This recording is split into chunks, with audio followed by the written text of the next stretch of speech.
Chapter 801. The rock wall man crashed onto the sharp rock wall with a bang.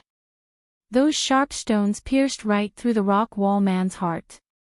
Yiqing Luo lowered her eyes and looked at the profound phoenix ring on her finger.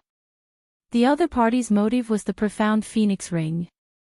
After finding out the destination of her mission, they specially disguised it as a rock wall, just to snatch the profound phoenix ring when she was unprepared.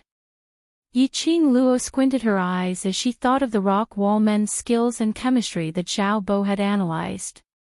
Could it be? Not Godless Island's people. A lowly voice with an extremely cold tone came from behind him. That pink dumpling, unknowingly stood behind her, its empty and soundless eyes gazed at Yiqing Luo as it repeated word by word, not Godless Island.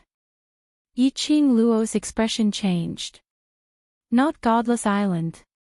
In her memory, there was only that one time when Godless Island sent out the three evils to snatch her profound phoenix ring.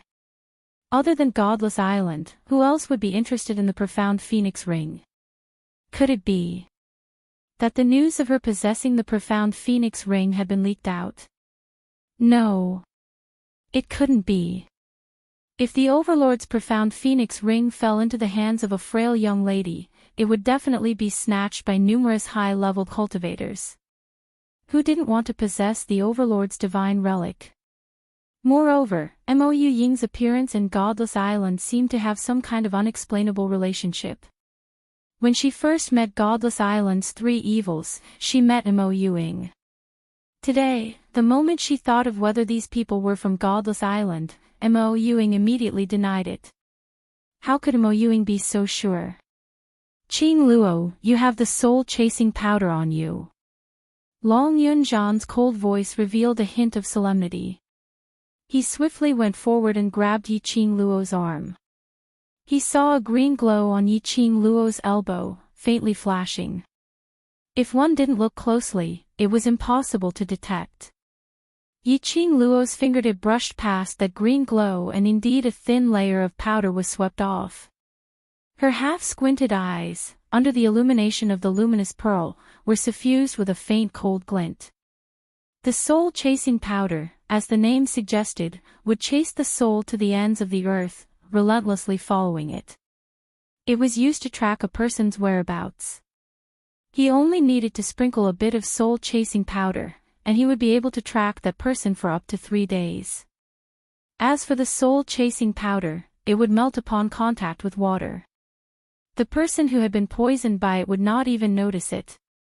Who were you in contact with last night? Long Yunzhan asked solemnly. Last night, after leaving the Three Springs sect, she went straight to the old house.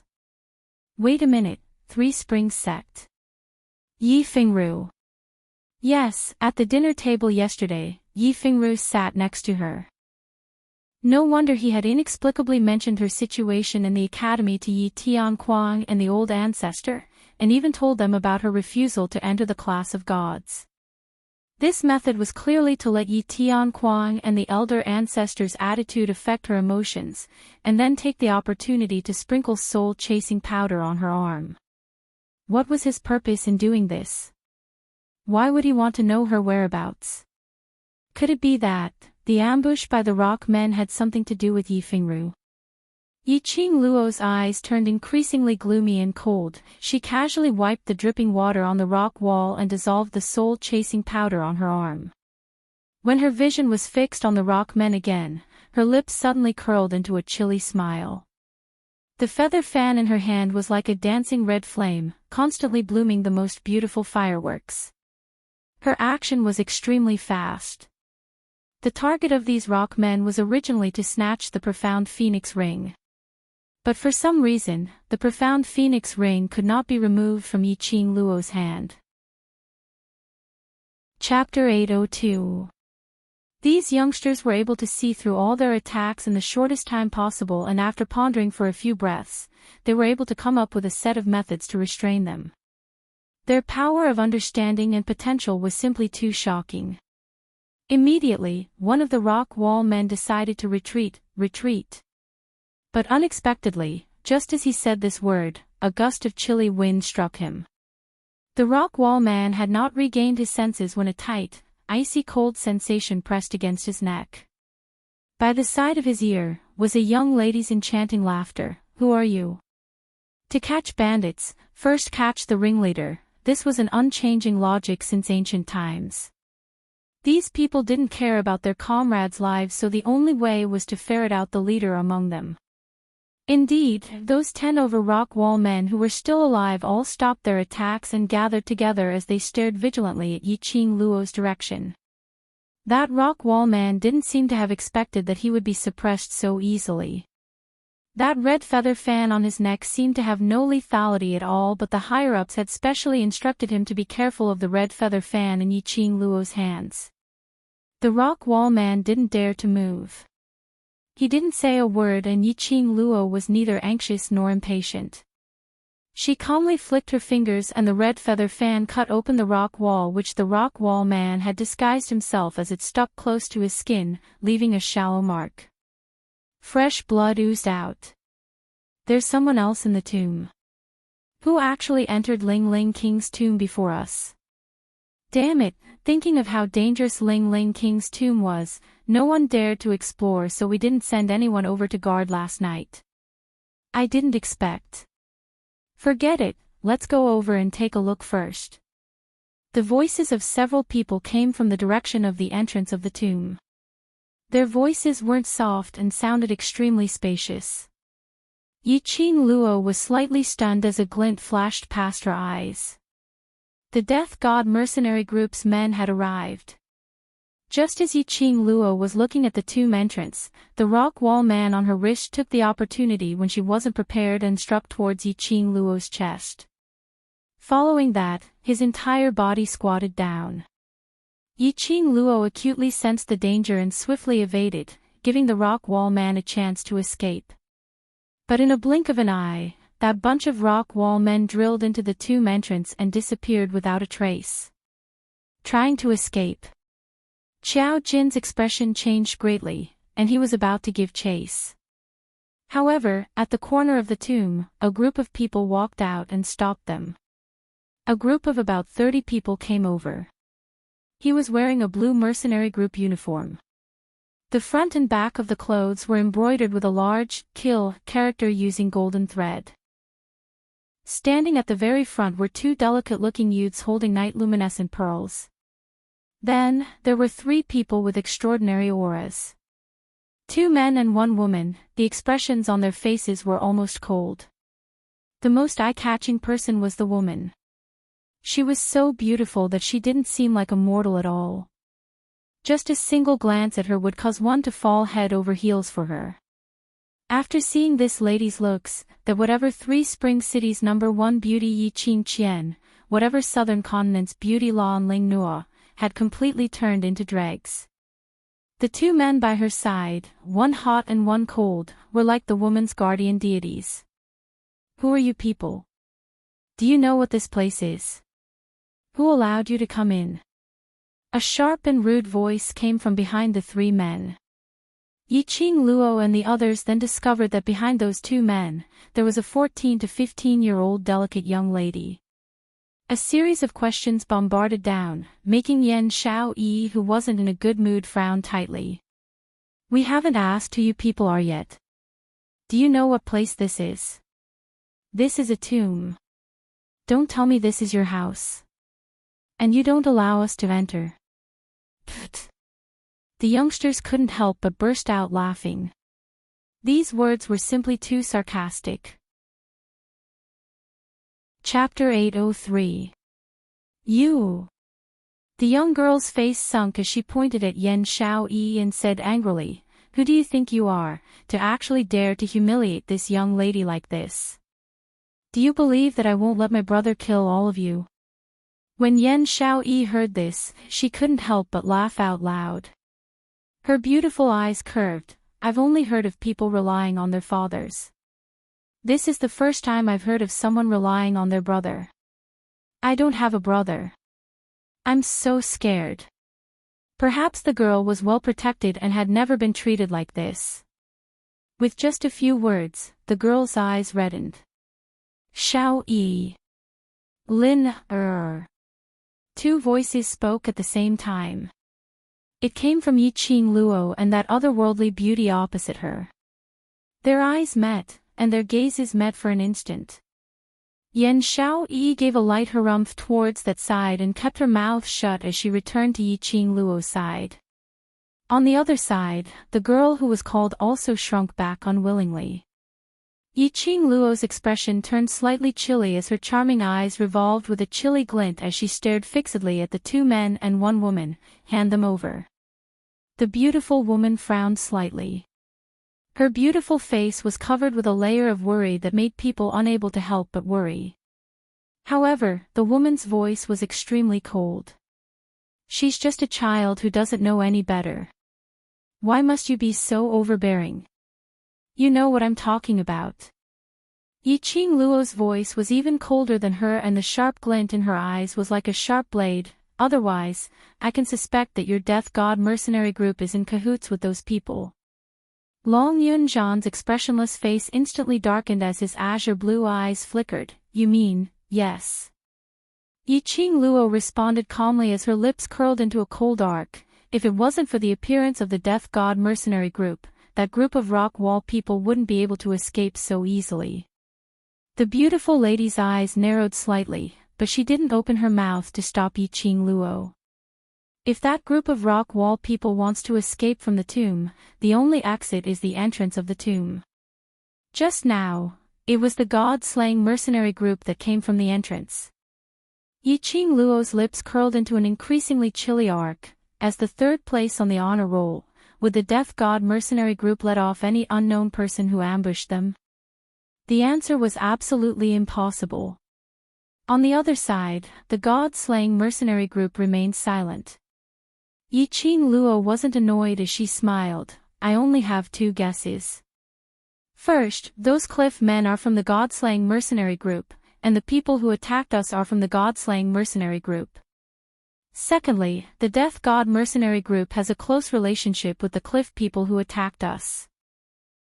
Silently waiting for Yiqing Luo to finish her sentence, that beautiful lady then curled her red lips and slowly took a step forward. Her attitude was still cold and arrogant. Little girl, since you know who we are, you still dare to point your spear at us. Aren't you worried about affecting your mercenary group? An irrelevant answer. Therefore, he changed the topic. A threat? Yiqing Luo chuckled. Since the death god mercenary group doesn't dare to deny it, then it means that they have admitted what I said. Since the death god mercenary group has already targeted my group, why should I worry about whether it will affect my group or not? To tell the truth, Yiqing Luo really hadn't thought about it. He would clash with the killing god mercenary group right from the start. However, thinking about it, it made sense. She was able to find out from the 3,000 peach blossoms that the death god mercenary group was going to King Ling's tomb for a mission. The death god mercenary group naturally knew that the world group was going to King Ling's tomb for a mission. But what made Yiqing Luo puzzled was, why was the death god mercenary group's target the profound phoenix ring? Chapter 804. After thinking for a moment, Yiqing Luo suddenly came up with a guess. Her expression suddenly became dignified and complicated. Who is Yifeng Ru to your death god mercenary group? This was the only conclusion Yiqing Luo could come up with. From the beginning, she felt that this seemingly gentle second brother was not as simple as he looked.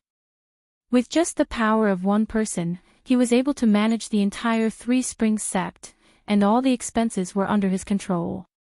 He was obviously a student of the Heavenly Academy, but he was so low-key that she didn't even know the existence of her second brother in the 2 months she was in the academy. It was enough to show his means. Last night, from the expression of Yi Tianquang and old Grand Madam, she could tell that Yifeng Ru had not returned home for a long time. In other words, Yifeng Ru knew that she was at home and deliberately came back. His purpose, in addition to sprinkling the soul-chasing powder on her, was also to confirm the ring on her hand. Clap clap clap, a crisp applause came from behind the suicide god mercenary group. Soon after, a slender figure slowly walked out from the crowd. That handsome face that was as gentle as jade, if it wasn't Yifengru, who else could it be? The corner of his mouth held the usual gentle smile, constantly applauding, a pair of gentle eyes full of smiles, worthy of being my seventh sister, so quickly guessed my identity. Yifengru's appearance confirmed that what Yiqing Luo said was all true. Second brother. Yifengru looked at Yifengru incredulously, his eyes widened. Yifengru smiled, eighth brother, long time no see. Yifengru was stunned in place, unable to believe that his gentle and elegant second brother was actually a member of the Death God mercenary group who was ranked third on the honor list. And, he even colluded with the Death God mercenary group to plot against Yiqing Luo. Yiqing Luo looked at him coldly, her eyes were cold. Does Yi Tianquang know? It seemed that he didn't expect Yiqing Luo to call out Yi Tianquang's name without any scruples. Yifengru was slightly startled, and immediately laughed out loud. So what if I know? So what if I don't know? Father didn't know that the useless daughter he had always looked down on had quietly grown to such an extent. At this point, Yifengru's laughter became more and more insolent, and the gloominess in his eyes couldn't be concealed no matter how gentle he was. Holding a fickle weed in your arms like a treasure, but treating a real treasure like a weed. Ha ha ha. This is indeed Lord Father's style. Whoever Yi Tianquang likes to treat as a treasure has nothing to do with me. Yiqing Luo snorted coldly. I'm just curious, why did he make a move on me? If I were to say that I'm simply interested in the ring on seventh sister's finger, would you believe me, seventh sister? Yifengru smiled warmly. The expression on his face had already returned to its usual gentle and calm state. The eyes that looked at Yiqing Luo were filled with sincerity. Yiqing Luo sneered without hesitation, I don't believe you. Ha ha ha. Yifengru laughed heartily. His chest heaved up and down as he laughed heartily. Since that's the case, seventh sister, please hand over the profound phoenix ring. He was very direct. Reason. Yiqing Luo walked slowly to the front of Yifengru and stood still. There was no change in the expression on her face. However, Long Yunzhan and the others were all nervous. The opponent was a gold-ranked mercenary group. Even if there were only 30 people, they had no chance of winning. What's more, there were definitely many Death God mercenary group outside the tomb. Chapter 805. Seventh sister is still young, such a precious thing, it's better to hand it over to second brother for safekeeping. Yifengru's smile was still warm. He stretched out his hand and slowly placed it on Yiqing Luo's shoulder. Like a brother, loving his sister, he patted her on the shoulder. His arm, up and down. Yiqing Luo's eyes turned cold, and just as his arm was about to fall, the hand holding the feather fan flipped over and pressed against Yifengru's arm. At the same time, Yifengru's figure retreated a few steps. That extended arm, the powder hidden in the gaps of his nails, scattered down like smoke. You dare to poison Qing Luo. Xiao Jin's expression was extremely ugly as he clenched the gold coin darts in his hand, as though the moment the command was given, he would absolutely fight to the death with the other party. Poison. The young mercenaries' expressions changed immediately as they looked at Yifengru with vigilance and disgust. Yiqing Luo squinted her eyes in interest. She should be glad that her nose was sensitive, and when she got close to Yifengru, she could smell the faint herbal smell on him. This was the herbal smell that an alchemist would have on them. But the smell on Yifengru was not like an ordinary alchemist's fragrance. But it was a kind of strange smell. Very faint, almost undetectable. If she didn't guess wrongly, Yifengru should not be an orthodox alchemist, but a dark alchemist. The so-called dark alchemist was not like ordinary alchemists who refined those kinds of stabilizing pills to raise their profound grade, heal injuries, etc. What they refined were all kinds of strange and complicated poisons. Like soul-chasing powder, corpse-dissolving powder etc., were all refined by dark alchemists. Seventh sister's reaction is really fast, no wonder eldest sister lost to you. Yifeng-ru didn't seem to be flustered from being caught red-handed poisoning. He only gave a gentle smile as he wiped off the powder hidden in his fingernails, but no matter how fast seventh sister's reaction is, no matter how powerful you are, I'm afraid you won't be able to fight against 4 people. His tone was gentle and indifferent. Those 30 over Death God mercenary group's mercenaries cooperated as they took a step forward. How could Xiao Jin and the rest fall behind as they also took a step forward? Yifeng-ru swept them a glance as his brows couldn't conceal the disdain in his eyes. Moreover, you still have a bunch of burdens behind you. I'm sure seventh sister won't bear for them to get into trouble. Burdens. The young mercenaries' expressions turned extremely ugly as they gritted their teeth and stared at burdens. This seemingly cultured and refined man, why was his words so irritating? Yi, fong, yi, fong, yi. That pair of enchanting and charming eyes, like the bright stars in the sky, flowed with charm. Under the illumination of the luminous pearl, it seemed to flow with an extremely captivating charm. Even Yifeng-ru was momentarily absent-minded. His gentle brows overflowed with gloominess as he lost his patience. Second brother is only advising seventh sister. A wise man submits to circumstances, to save yourself unnecessary trouble. If we were to start a fight, where are you injured, and how many of you die? Seventh sister will feel heartache, isn't that so?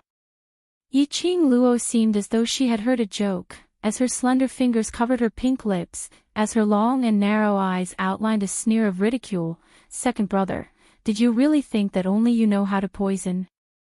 She, who was under Ghost Doctor's tutelage and had the 100-pill refining ability, wasn't some orthodox alchemist. She had dabbled in stabilizing pills, or poisons and the like. Chapter 806. Looking at Yiqing Luo's smiling face, Yifeng-ru's gentle pupils suddenly widened. As though he was struck by lightning, he froze on the spot. The next second, Yifeng-ru's hand covered his chest as his face turned pale, as his slender body staggered and fell backwards. Ru! Feng-ru! Brother Ru! The 3 people behind, upon sensing Yifeng-ru's abnormal state, immediately rushed up to support him. Yiqing Luo, what did you do to Brother Ru? The young lady's hands hugged Yifeng-ru's arm tightly. Her face was filled with hatred and resentment towards Yiqing Luo. Yiqing Luo raised her brows, her fingertips brushed past her chin, her pink lips moved slightly, as she said word by word, just giving her a taste of her own medicine. I believe, with second brother's ability, it should be no problem to cure this poison. Yifeng-ru's breathing suddenly became hurried. The muscles on his face were trembling slightly. The 5 fingers which were pressed on his chest gradually tightened, clenching into a fist shape. The green veins were already bulging. Cure. If he could cure this poison, he wouldn't be in such a sorry state. Yifeng-ru only felt a sudden numbing feeling in his heart, followed by a sharp pain as though it was being pierced by needles. Before he could adapt to this pain, his heart suddenly inflated, as though it was about to explode any time. Yifeng-ru had refined poison for more than 10 years, but had never met such a strange poison. The more he thought, the more obvious the swelling feeling in his heart became. His entire face was twisted, as his hands were clenched tightly, in extreme pain. That young lady's eyes were red, as big beads of tears flowed down. Brother Ru. Brother Ru. The beautiful lady's eyes were cold, as she looked at Yiqing Luo coldly. Hand over the antidote. Since I'm going to die anyway, why don't I drag you all to accompany me in death? Yiqing Luo smiled charmingly. You all think that you're so smart, but it's just the remaining tricks that I'm playing. What was a wise man submits to circumstances? If she really handed over the profound Phoenix ring, would the Death God mercenary group really let them off? Yi Feng-ru knew the origin of the profound Phoenix ring, so naturally he knew the original owner of this ring. Yi Feng-ru did not dare to offend Dmo Xian. Furthermore, they had to maintain the reputation of the Death God mercenary group. Once their objective was achieved, none of the world group would be able to escape.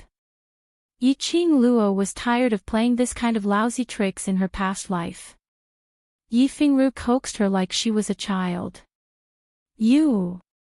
The young lady's eyes were red as she clenched her fists tightly. She was so angry that her whole body was trembling, but she couldn't do anything to Yi Qingluo.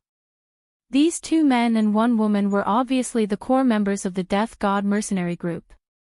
They were extremely concerned about Yi Feng-ru. This also meant that Yi Feng-ru's position in the Death God mercenary group was not low, and he was brothers who had gone through fire and water with these core members. This knowledge made Yi Qingluo heave a sigh of relief. Yi Feng-ru's life was in her hands. The Death God mercenary group would temporarily not make a move on them. The 2 groups of people faced each other, and no one moved. Only Yi Feng-ru's increasingly ragged breathing and his pained voice resounded in the spacious tomb. The more she listened, the sadder she cried. The 2 men and 1 woman's expressions turned uglier by the minute.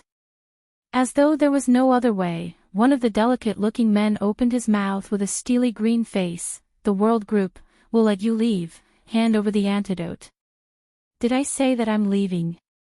Yi Qingluo's eyes curved as she smiled in an extremely casual manner. The beautiful lady's willowy brows creased into a bundle. Don't push your luck. Chapter 807. His words caused those people to choke, their expressions unsightly, but they had no way to retort. Yi Qingluo's gaze lightly swept past Yi Feng-ru, whose face was filled with pain. Her gaze was indifferent, totally not like she was looking at her second brother, but an insignificant stranger.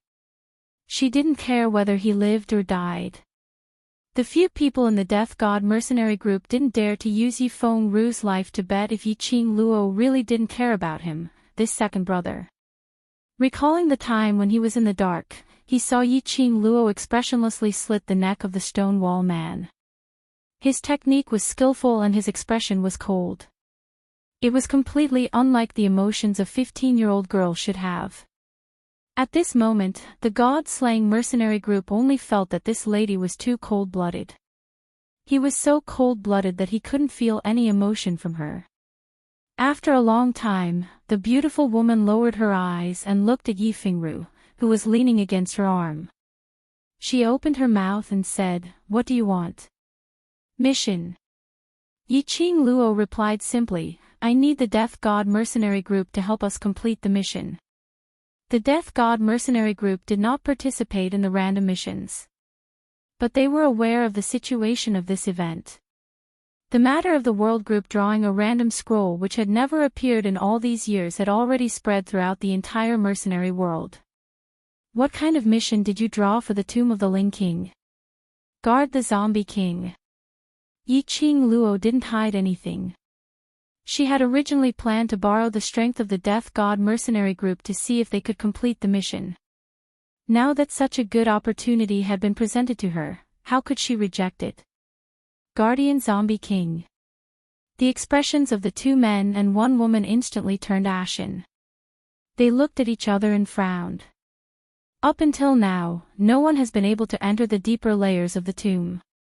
The place guarding the corpse kings is in front of the tomb's main tomb. Even we can't reach that place. You don't need to tell me whether or not you can do it.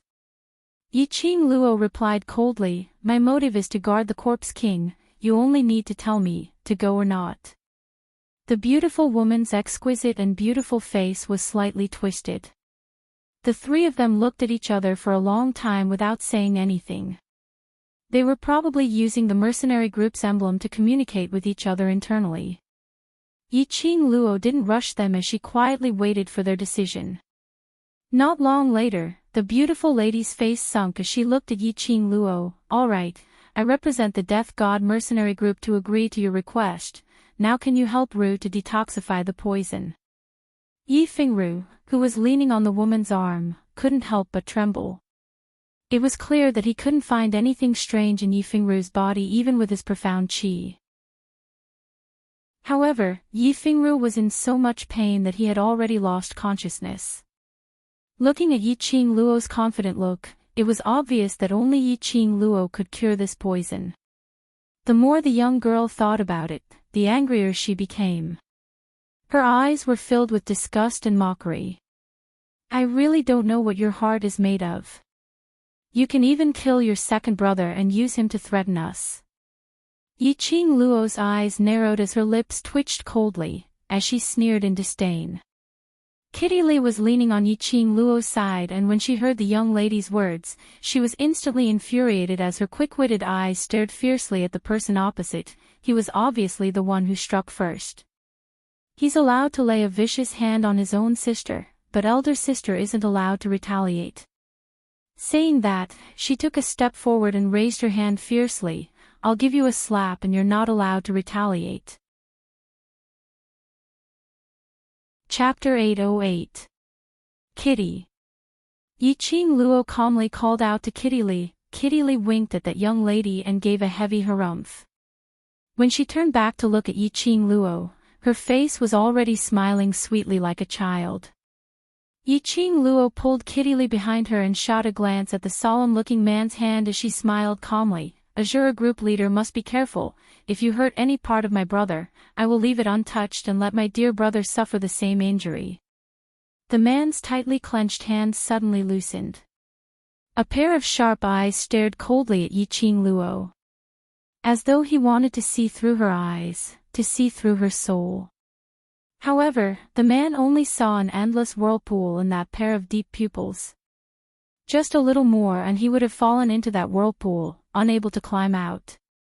Both parties reached an agreement. Yi Qing Luo wasn't that silly to help Yi Fengru detoxify the poison. She only helped Yi Fengru to alleviate the pain in his heart.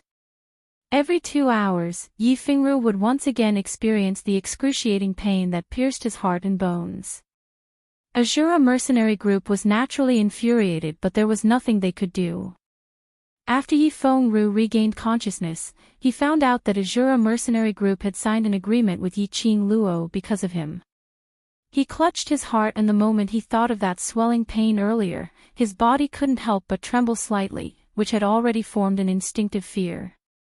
Yi Fengru had just stood up with the help of 2 men. When he raised his eyes, he met with a pair of beautiful smiling face. The young lady's smile was enchanting. Her long and narrow eyes were extremely charming. Her pink lips opened and closed, her sweet voice, word by word, was clearly transmitted into his ears. Thank you, second brother, for your advice. If it wasn't for Yi Fengru, Yi Qing Luo would definitely not use such means to threaten the Azura mercenary group to cooperate. Yi Fengru heard the sarcasm in Yi Qing Luo's words and his body trembled, almost falling onto the ground. This completely explained what was called moving a rock to smash one's own feet.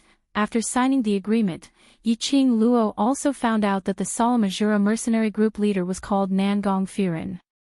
That delicate-looking man was called Wei Beilai, the Azura mercenary group's executive group leader. The beautiful woman was called Zi Qianshan, and she was the vice-captain of the Azura group. The 14-year-old girl was Nangong Firen's twin sister, Nangong Lin. She wasn't a mercenary of the god-slaying mercenary group. She just followed them to gain some experience. After understanding everything, Yi Fengru was well rested and could move on his own. The 2 groups of people headed into the depths of the tomb one after the other. Yi Qing Luo made the Azura group walk in front to open up the path, while they followed closely behind about 20 steps to the left. Qing Luo. Can they be trusted?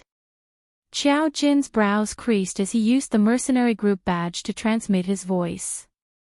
Yi Qing Luo's lips curled into a cold arc. Untrustworthy, but there is still value in using him.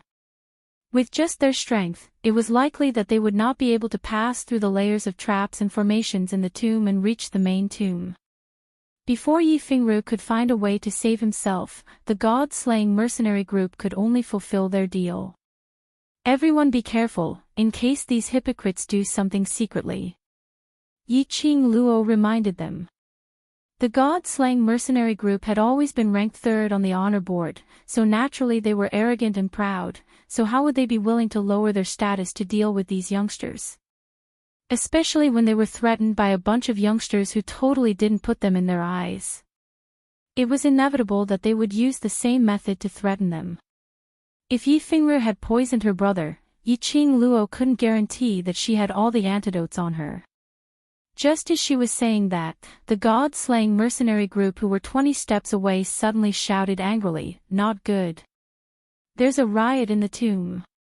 Immediately following that, the 30 over god-slaying mercenary group's mercenaries turned around and swarmed towards them. The world group's youngsters were immediately on high alert as they displayed a defensive formation. Suddenly, a deafening sound rang out beside his ear. Chapter 809. The entire tomb started to shake violently.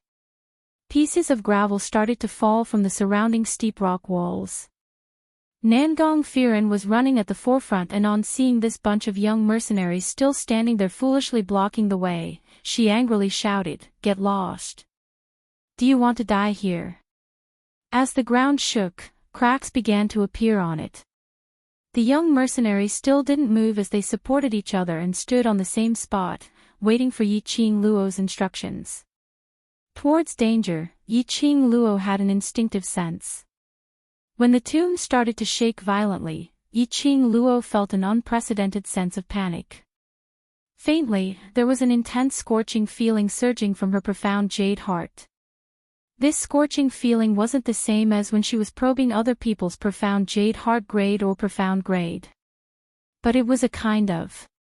Like a raging fire was lingering around her profound jade heart, as though there was an intense reaction. Yi Qingluo suppressed this discomfort as her gaze swept across the Azura god group who had already flocked over. Her face turned slightly pale as she berated sternly, "Idiots!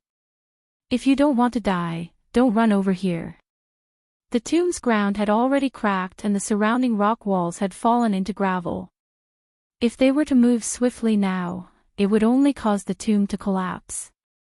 Now they were only at the periphery of King Ling's tomb, and this place was the easiest to collapse. If it was as expected, the entrance of the tomb had already been blocked by the collapsed boulders. The Azura god group's people actually made such a huge commotion as they tried to run back. Wouldn't it accelerate the shaking of the tomb's periphery, which was originally on the verge of collapse? When had the Azura god group ever been scolded as idiots, and it was even scolded by a young lass, so how could they feel at ease? Get lost! The Azura god group had already rushed over to their side as Nangong Firen bellowed with a steely green face. "You're hopelessly stupid." Yi Qingluo took a step back as she avoided Nangong Firen's outstretched hand. This action made the scorching feeling in her chest become even more intense. She could even feel that there was a ball of extremely vigorous flame burning in her heart. Rumble, just at this moment, the place where they were standing shook violently as the ground collapsed. Everyone's feet were on empty ground as their bodies rapidly fell downwards. Everyone's faces were filled with shock and fear. Only Yi Qingluo shut her eyes tightly as her face overflowed with pain. Her slender, white little hand firmly pressed down on her profound heart jade. For some reason, she felt as if there was a voice by her ear, constantly calling out to her. However, she could not hear the summoning words clearly. Yi Qingluo and the others were in the tomb and didn't know that the entire outside the tomb was filled with dark clouds, gloomy and gloomy. In the air, there was a suffocating chill. From time to time, lightning flashed, thunder roared, and wind and clouds rose. A powerful storm current rushed into the sky from the center of the tomb. However, in an instant, the storm dissipated into thin air and disappeared.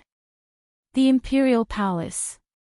This strong movement made Dmo Xian, who was bending over the table and handling some matters, frowned. As he stood up, his gorgeous purple robe fluttered in the wind.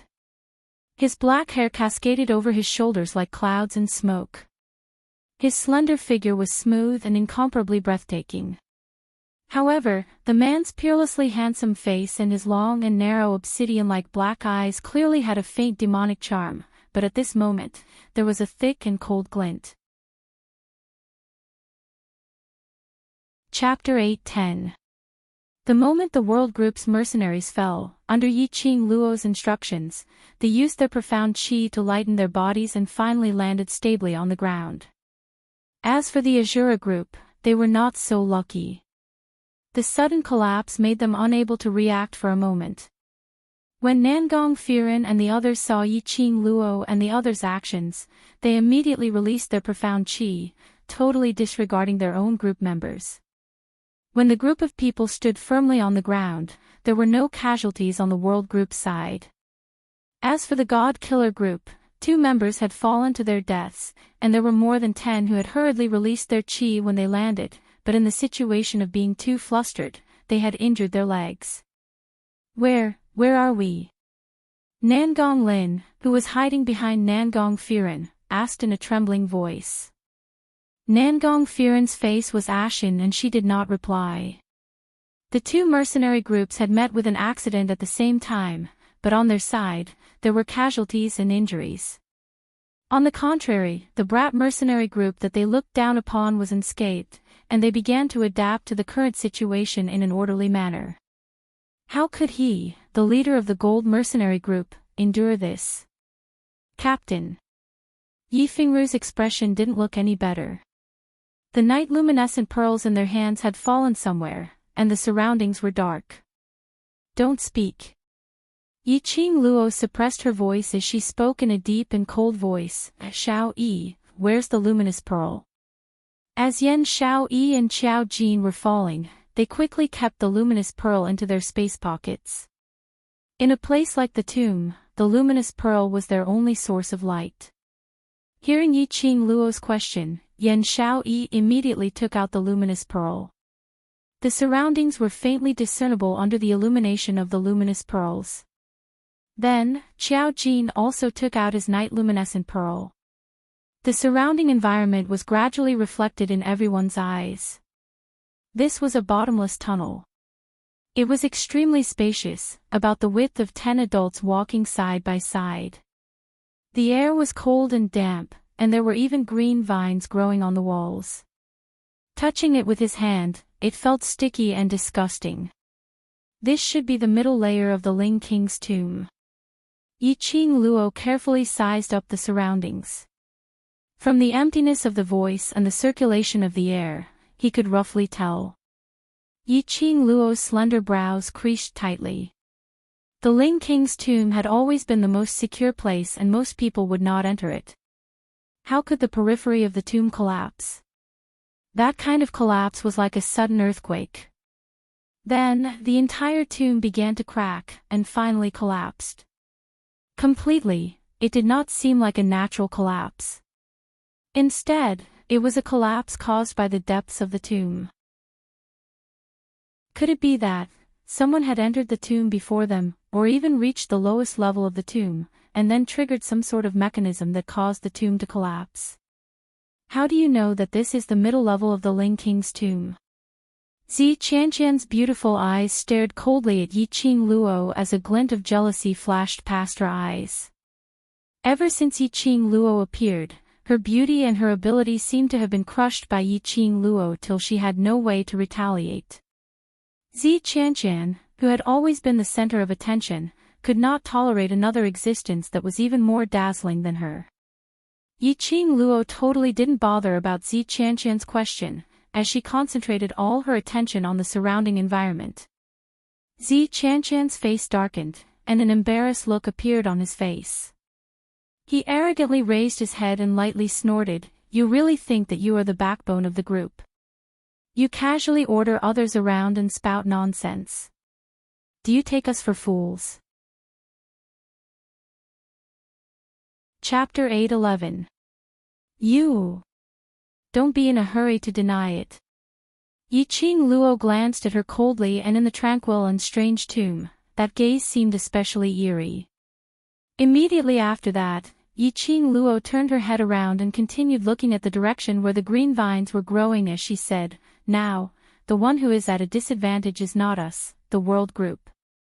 This sentence successfully made Zi Qianqian shut his mouth unwillingly. Indeed. No matter if it was facing a sudden danger situation, they weren't able to be as calm and composed as Yiqing Luo, accurately giving out instructions. It was their own group members who were able to make the most correct decision under the circumstances where they didn't have any instructions. They couldn't even match up to the world group. They suddenly understood why the world group was able to advance to a bronze plate mercenary group within a day. If they were allowed to develop in future, there would definitely be a spot for them on the Mercenary Association's honor board.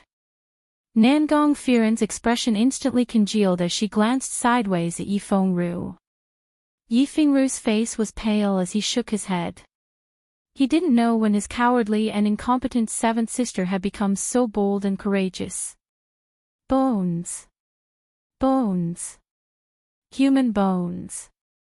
Suddenly a sharp shriek exploded from the crowd. Nangong Lin was hysterically hugging her head as she recklessly charged over. Her petite body crashed into Yifengru's arms as her arms wrapped tightly around Yifengru's waist. "Brother Ru, these are all dead people's bones." Boo-hoo boo-hoo. Although Yifengru had slowed down the poison in his body, but Yiqing Luo hadn't cleared it for him. Now that he was knocked into by Nangong Lin, Yifengru felt a piercing pain in his heart. Although it was short, but that piercing pain made Yifengru feel a chill down his spine. Without thinking, he directly pushed Nangong Lin away. Ah! Nangong Lin was unsteady as she was pushed onto the ground as both her hands stabbed into the sharp rocks on the ground. Missy's delicate skin was instantly melted by the rocks as red blood seeped out. Blood! Yiqing Luo's expression instantly turned gloomy as she berated sternly, "Block up the blood. This is a tomb and human blood is the easiest to attract yin qi." The young lady was in so much pain that her tears kept flowing, but she didn't forget to raise her head, wanting to argue with Yiqing Luo. But the minute she met Yiqing Luo's pair of chilly charming eyes, she was frightened by her imposing manner and didn't dare to say a single word as she directly pounced into Nangong Firen's arms, crying out in a low voice. Nangong Firen frowned and glanced at Yifengru coldly. He saw Yifengru clutching his heart with a pained expression on his face, as if he hadn't noticed his gaze at all. Nangong Firen frowned and looked away. He quickly took out a handkerchief and stopped the bleeding on Nangong Lin's palm. Nangong Lin was still trembling, and tears streamed down her face. It was hard to tell if it was because of the pain, or because she was sad that Yifengru had pushed her away. Over the years, thousands of grave robbers and mercenaries have come, but the furthest mercenary group has only reached the middle layer of the tomb. This is enough to show how dangerous the tomb is. Yiqing Luo's voice was extremely cold and calm as she walked slowly to the corpse's bones which had caused Nangong Lin to scream earlier. Under the illumination of the luminous pearl, there were about 100 sets of human bones. Perhaps it was because of the passage of time, many of the white bones had already shattered and the layers of white bones looked extremely eerie and terrifying.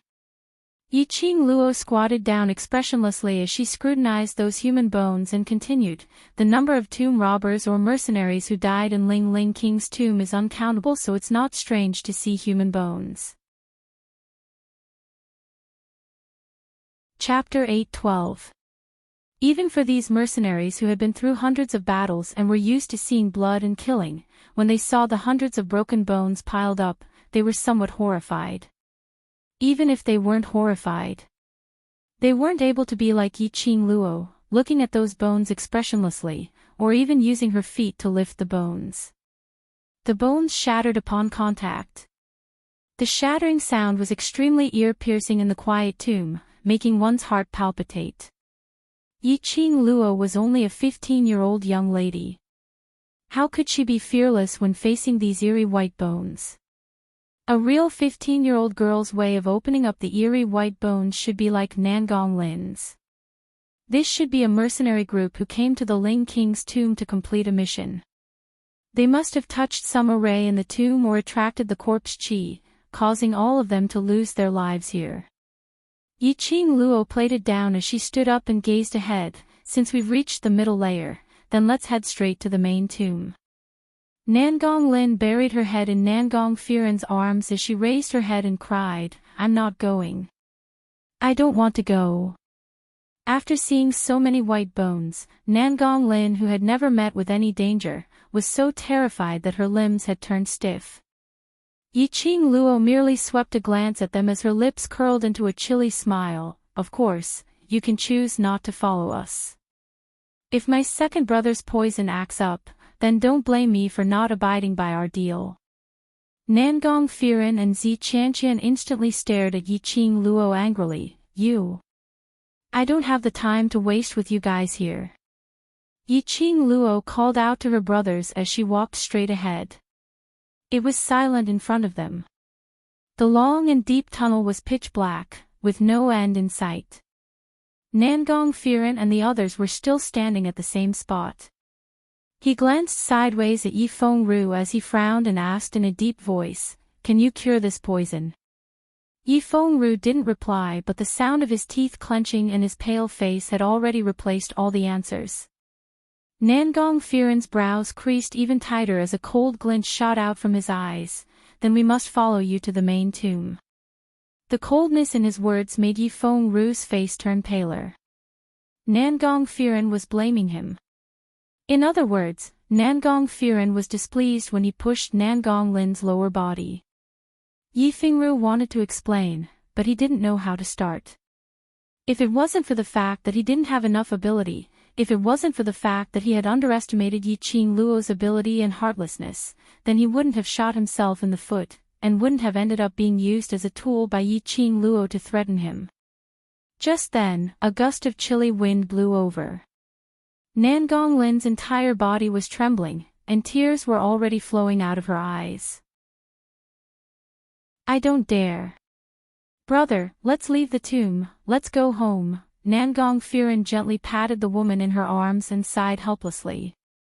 "Lin, I'm here. If we leave and your brother Ru is poisoned, you'll cry again." Nangong Lin recalled Yi Fengru's pained expression, and her whimpering stopped. He couldn't bear to see Yi Fengru suffer.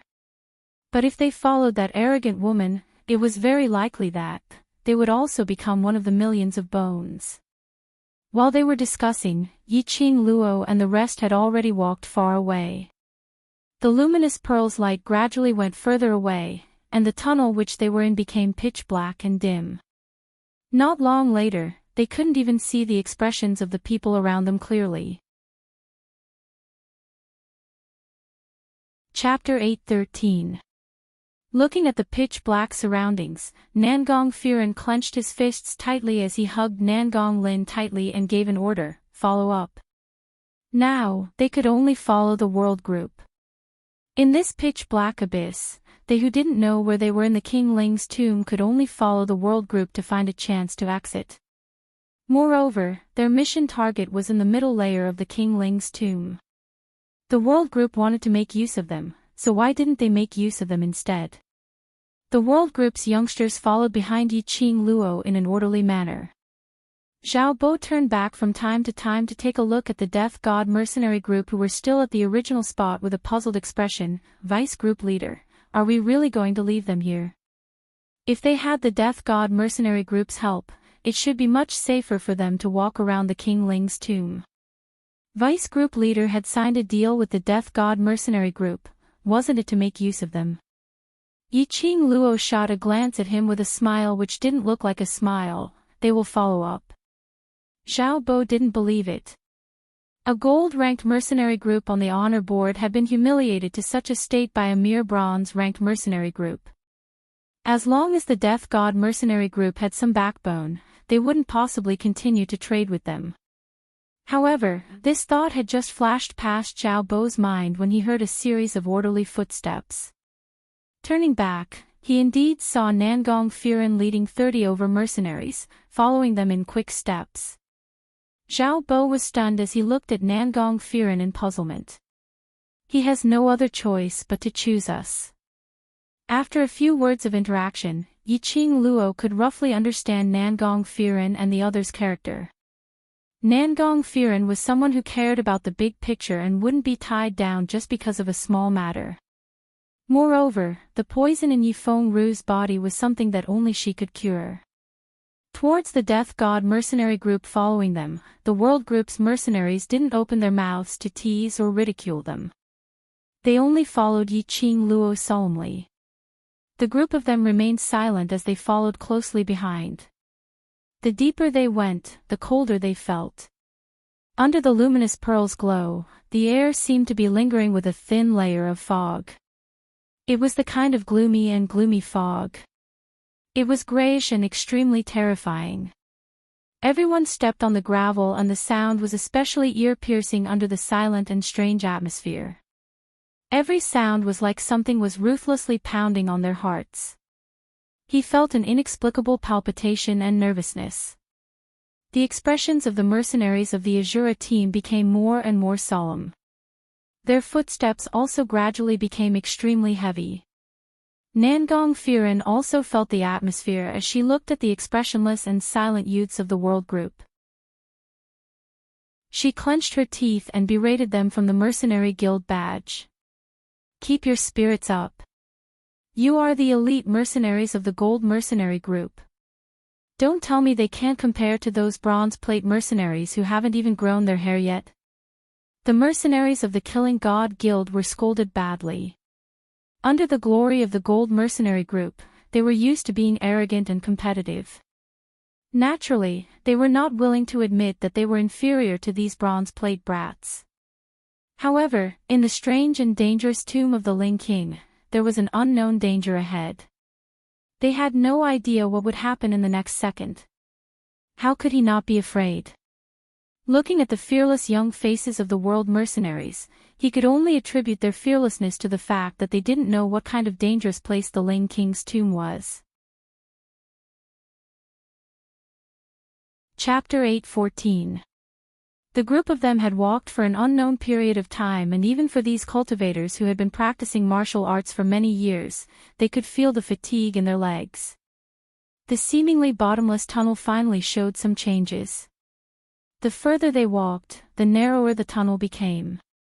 From the original 6 to 7 people walking side by side, they gradually shifted backwards and finally it became Yiqing Luo who was walking at the front, forming a straight line.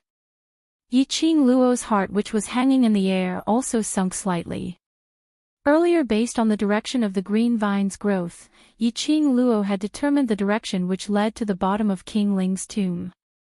After walking for such a long time, she started to doubt her own judgment. Finally she saw the change in the shape of the road, which proved that her determination of the direction was not wrong. This kind of narrow road, after walking for about an incense's time, there was a stone wall in front and there was no other path. Yiqing Luo stood in front of the stone wall and was sizing it up when a young lady's barbaric voice was heard from afar. Hey! Do you know how to lead the way or not? This is basically a dead end. Along the way, Nangong Lin could no longer hold back the anger which had accumulated in her heart. Now, on seeing Yiqing Luo leading a dead end, the disgust in her heart gushed out. A small mercenary group is just a small mercenary group, totally ignorant. You chose this path so casually that I really thought you were sure that this was the exit. You dare to randomly choose a path in the tomb. It's still alright if you meet a dead end, but if you meet with other mechanisms or arrays and cause us to get injured, you will be a sinner. All these knowledge were what Nangong Firen was worried that Nangong Lin would be afraid along the way, so as they walked, she softly taught her some common knowledge on going out for experience learning. Nangong Lin was rather smart, and after she memorized all these, it was just the right time to give Yiqing Luo a tight slap on her face. Yiqing Luo totally ignored Nangong Lin's hooting as her gaze was still on the stone wall. as her half-squinted eyes revealed some seriousness. Seeing Yiqing Luo keeping silent, Nangong Lin became even more complacent as her voice rose by a few notches. The world group's trash. If you want to leave the tomb alive, you'd better follow my brother obediently. Just based on the few of you empty shells, I'm afraid you won't be able to leave even after another 500 years. Lin, Nangong Firen frowned and pulled her sister into her arms. Although she sounded like she was blaming Nangong Lin, she didn't explain what Nangong Lin had just said. In other words, Nangong Firen agreed with Nangong Lin. Yiqing Luo originally didn't want to bother about Nangong Lin. However, the words that Nangong Lin said had angered her. His protective heart was immediately filled with anger. She slowly turned around, her gaze as cold as a torch. There were dozens of people between the two of them. But unfortunately, when Yiqing Luo's gaze fell onto Nangong Lin felt a chill running down her spine as her entire body started to tremble. Following that, they heard Yiqing Luo's cold and indifferent voice rang in the spacious tomb, "If you're really that powerful, just leave, there's no need to follow us." You! Nangong Lin flew into a rage out of humiliation as she struggled free from Nangong Firen's arm and pointed at Yiqing Luo as she berated, "If it wasn't for the fact that you, this vicious and evil woman, had poisoned Brother Ru, would we even care about following you?" Oh! Yiqing Luo's brows rose as the smile in her eyes turned colder. "Then ask your brother, if my second brother wasn't poisoned, would he choose to form an alliance?" Yiqing Luo intentionally used the word, form an alliance. She was giving Nangong Firen a way out. Lin, enough. Nangong Firen naturally wouldn't answer this question as he directly grabbed Nangong Lin's arm and stared at her, indicating for her to shut up. Chapter 8:15. Yiqing Luo retracted her vision as her gaze fell onto the stone wall. "This tunnel, there are only two ways to choose. Even if this side is unable to lead to the bottom of the tomb, at most we can just turn back and choose the other side to continue walking." Her tone was light and casual. The Azura group's mercenaries felt that it was especially piercing to their ears. What was called "at most we can just turn back"? This kind of gloomy place, to walk all the way here, was already an extremely strong test to their souls. Going back and forth was simply a waste of time. Towards the Azura group's dissatisfaction, Yiqing Luo turned a deaf ear to it. Her attention was completely placed on this stone wall.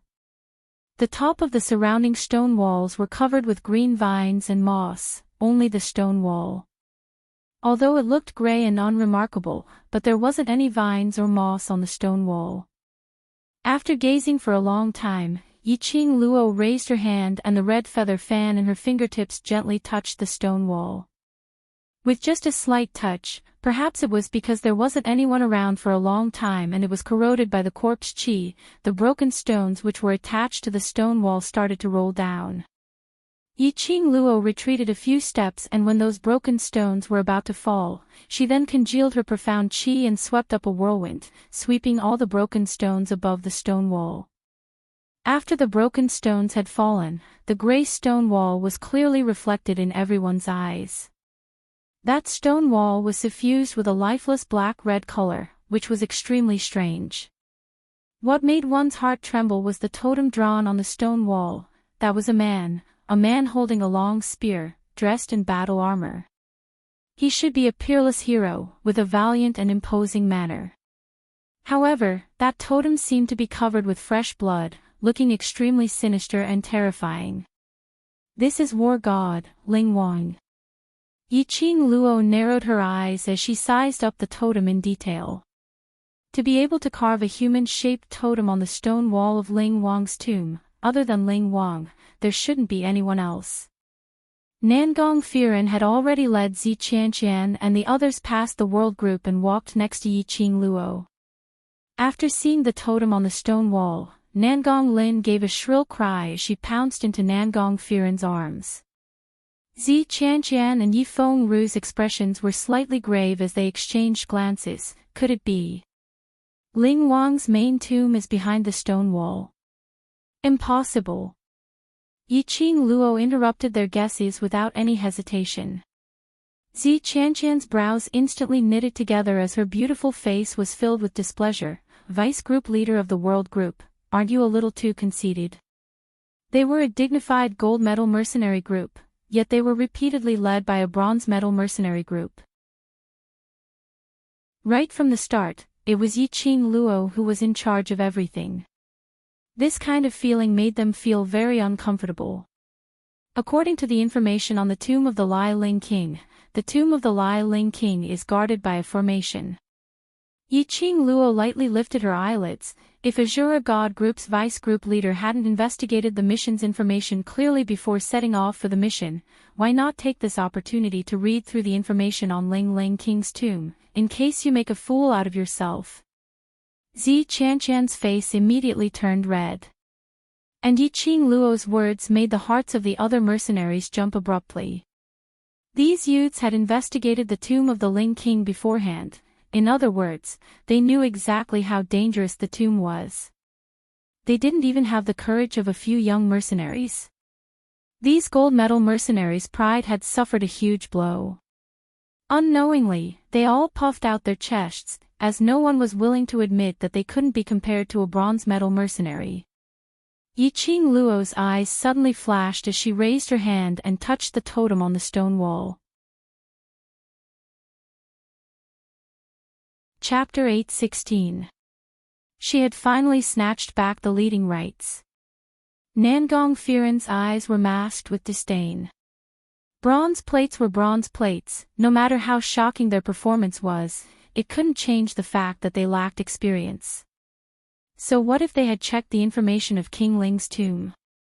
Wouldn't they still commit the lowest level mistake? Nangong Firen gave a light harumph as he took a big stride forward and raised his hand to stop her. But before Nangong Firen's hand stretched out, Yi Qing Luo's finger had already pressed onto the head of King Ling's totem. Her slender jade-like fingers, under the contrast of blood, looked extremely fair. A loud boom boom boom was heard as that stone wall shook slightly. Everyone felt that the entire tunnel was shaking. Nangong Firen's hand also retracted back because of the shaking, as he hugged Nangong Lin tightly. Nangong Lin had taken a trip to the gates of hell because of the earthquake outside the tomb. Now that she felt the ground beneath her feet shaking, she couldn't help but let out a wah-wah scream. The entire tunnel was long and serene. Nangong Lin's screams reverberated. While everyone was in a fluster, their heads were in extreme pain from the shaking. Shut up. Yi Qing Luo's voice was cold and dignified. Two casual words caused Nangong Lin's voice to stop abruptly. By the time Nangong Lin realized that she was so obedient, her face flushed red as she gritted her teeth and was about to scold Yi Qing Luo. But all the words were stuck at the side of her mouth. That stone wall in front of them started to move towards the right at an extremely slow speed. Like an old machine which hadn't been moved for a long time, it gave off an ear-piercing friction sound. That swaying feeling earlier was caused by the stone wall's movement. Realizing this, everyone's uneasy hearts finally calmed down. After the stone wall opened up, an extremely smelly moldy smell came gushing out, together with a thick stench. The two smells blended together in an extremely strange manner. This smell, as compared to the World Group's mercenaries when they first entered the tomb, was much thicker by 1,000 times. Azura Group's mercenaries immediately held onto the stone wall which was filled with vines as they bent down and vomited. On the contrary, the World Group's mercenaries followed behind Yi Qing Luo without a change in expression, as one after another, they walked into the stone wall which was opened up. It was as if he could not smell the disgusting and unbearable stench at all. Nangong Firen's face was ashen, and he looked as though he was about to vomit. He glared at the young mercenaries with his cold and sinister eyes. Swish! A shiny object was thrown in a beautiful arc in the air toward Nangong Firen. Nangong Furen stretched out his arm and caught the item. Opening his palm, he saw a palm-sized white jade bottle lying on his palm. It was still emitting a refreshing medicinal fragrance, which diluted the unpleasant fishy smell in his nose. Is this the quality of a gold-ranked mercenary group? Before doing the mission, you don't know how to investigate the specific background and information of the mission. You also don't know how to prepare the things you need to prepare according to the mission location. Yiqing Luo's lips twitched in ridicule as her eyes couldn't conceal the contempt. Gold-ranked mercenary group. Ranked third on the honor list, it's really hard for me not to doubt the authenticity of your mercenary group. What do you know? Nangong Lin's face flushed red as she roared furiously. On what basis do you doubt the Azura group? If you have the ability, then compete with my brother. Use your ability to speak. Nangong Lin's words had just finished roaring when Nangong Furen tugged her arm, shaking her head at her. Chapter 8:17. Facing Yiqing Luo's disdain and ridicule, Nangong Furen was filled with rage. But he couldn't utter a single word of rebuttal. Because every single word that Yiqing Luo said was the truth. The bottle was filled with air-freshening pills. There were more than 50 refreshing pills.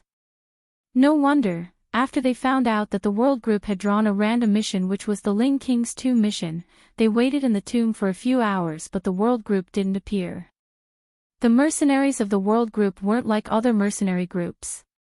In order to complete the mission as soon as possible, after learning the location of the mission, he madly rushed to the destination. The World Group used an afternoon and a night's time to make sufficient preparations for the Ling King's tomb mission. Nangong Furen had to admit that the Death God mercenary group was indeed inferior to the World Mercenary Group in this aspect. Even if their Azura group's motive for coming to the Ling King's tomb was to surround the World Group, hence they had purposely accepted a mission regarding the tomb. However, no matter what the purpose was, they should also make sufficient preparations before leaving. If it wasn't for them underestimating the World Group and overestimating their own abilities, they wouldn't have been humiliated to such an extent by the World Group and wouldn't have been left speechless by the World Group. It wasn't that their Death God mercenary group had lost their past glory and lost the ability to be a gold medal mercenary. It was just that the opponents they encountered were even more powerful. Of course, Nangong Furen did not admit that he was powerful in terms of martial strength. Instead, as a mercenary group, the World Mercenary Group was superior no matter if it was the way of doing things or handling matters. In the future, the World Mercenary Group would definitely be an extremely strong opponent. Nangong Furen passed the jade bottles one by one in silence. When Yifengru received the air-freshening pill, his expression was somewhat unsightly. He gripped the jade bottle tightly for a moment before pouring out a pill and throwing it into his mouth. After swallowing the air-freshening pill, everyone finally felt the feeling of being reborn. Nangong Furen looked at the World Group which was already a distance away before looking at the opening stone wall. Taking a deep breath, Zhang Xian waved his arm and gritted his teeth. After entering the stone wall, there was another long, quiet, and deep tunnel. The only difference was that the air here was much colder than outside the stone wall. This kind of coldness was the kind that emanated from the bones. The thin mist floating in the air was faintly suffused with a green color. The yin qi was heavy and horrifying. The elite members of the Killing God group furrowed their brows. Withstanding the huge psychological pressure, they braced themselves and followed the leader's footsteps forward. These mercenaries had never imagined that they would be at the bottom of the Qianling King's tomb. They all thought that, at most, they would be able to complete the outer perimeter quests of the Tomb King's tomb, and then complete the quests Yifengru gave them. It wasn't a simple mission, but if they could complete an ordinary mission from the tomb, it would be enough for them to show off in the mercenary world. They could also ride on the wave of popularity. But now, all the plans had deviated from the original design. The deeper they went into the tomb, the more dangerous it was for them. Who was not afraid of death? especially for elite gold medal mercenaries like them. They hadn't enjoyed enough glory, so how could they be willing to die? With apprehensions and unwillingness in their hearts, the more they walked, the more fearful they became, unlike the World Group's young mercenaries who had no distracting thoughts in their hearts. With such a comparison, it was no wonder that Yi Qing Luo would question the authenticity of their gold-ranked mercenary group. Chapter 8:18. Ordinary corpses would definitely not be able to nurture such a huge number of corpse worms. With so many corpse worms appearing, it indicates that we are not far from the Guardian Corpse King. The World Group's mission was to bring the Guardian Corpse King back to the World Group. To be able to reach the Guardian Corpse King's array, it should be a joyous matter. But Yi Qing Luo only felt strange. According to the 3000 Peach Blossom Group's information on Ling King's tomb, the tomb is set up with arrays and mechanisms, and if one is slightly careless, one's head would be separated from his body.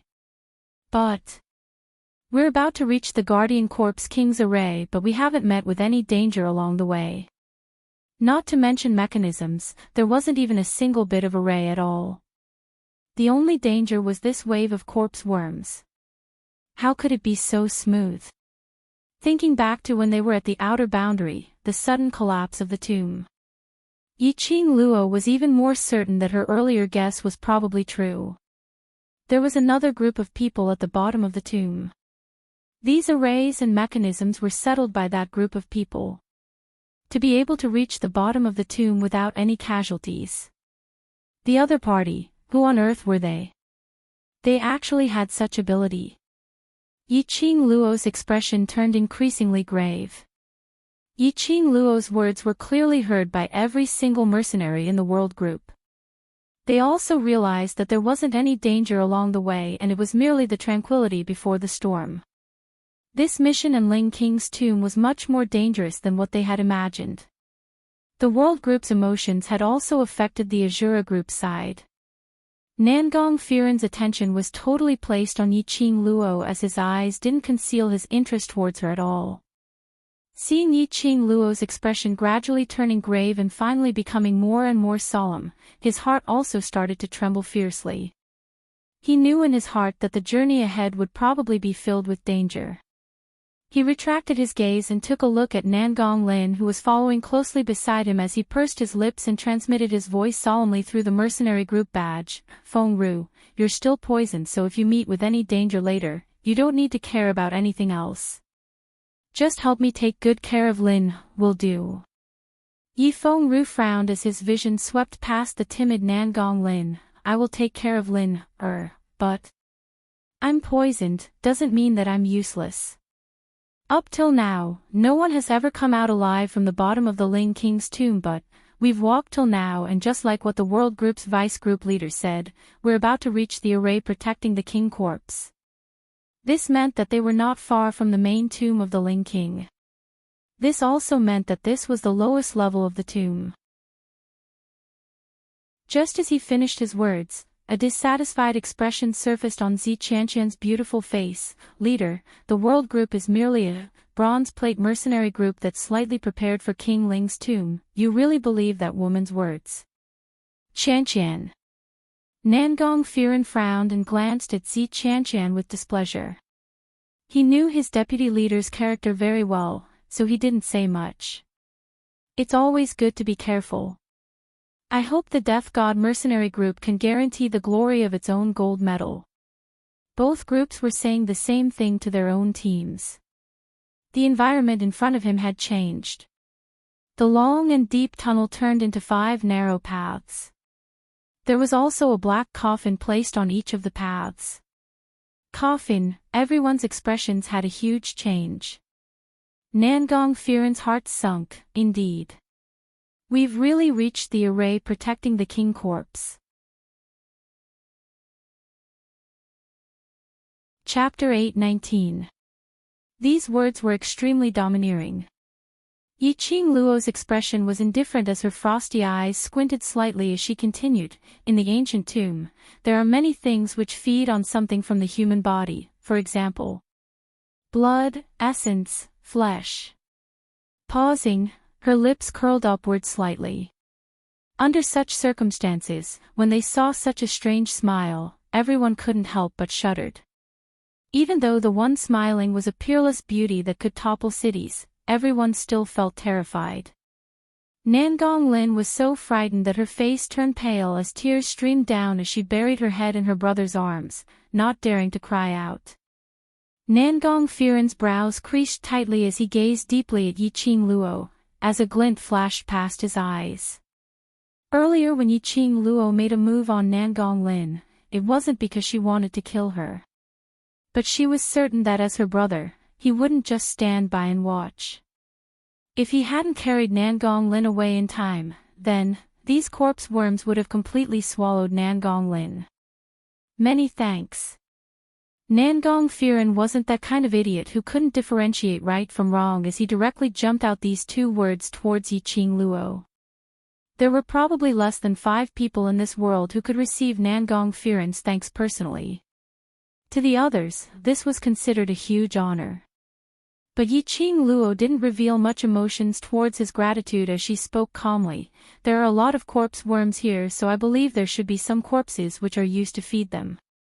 There is a possibility that we have already reached the vicinity of the array which protects the king corpse. For those corpses which had died for hundreds of years and were only left with white bones, it wasn't possible to condense so many corpse worms. To be able to condense 100 over corpse worms was already considered as the maximum. Yiqing Luo looked at those Azura god group's mercenaries whose faces were filled with astonishment. Come over. Those mercenaries stared intently at the place which Nangong Lin was sitting on earlier, as the corpse worms surged densely, not daring to move at all. Yiqing Luo's eyes turned slightly cold. Since you're not willing to come over, then continue to stay there. Saying that, she raised her hand. Nangong Firen hugged Nangong Lin tightly as he borrowed the force from the rock walls to swiftly leap over to the world group's side. Immediately following that, Zi Qianqian, Yi Fengru and Wei Beilai also jumped over to the world group's side. The other mercenaries naturally obeyed their leader's orders. When the last Azura god group's mercenary group stood still, he saw Yiqing Luo's 5 fingers moving. Nangong Firen and the others then realized that what Yiqing Luo was holding in her hands was a ball-shaped lamp oil. With a flick of her finger, the oil lamp immediately burst into flames. Yiqing Luo casually threw it towards the direction where those worms were surging. With a bang, the lamp was fried, and the flame instantly spread over those worms. The flames surged, elongating everyone's shadows. However, when the fire burned, the crowd did not feel the slightest bit of warmth. Instead, they felt that it was getting colder and colder. Thick smoke billowed and filled the long tunnel. Everyone's eyes were a little dry from the smoke. Let's go.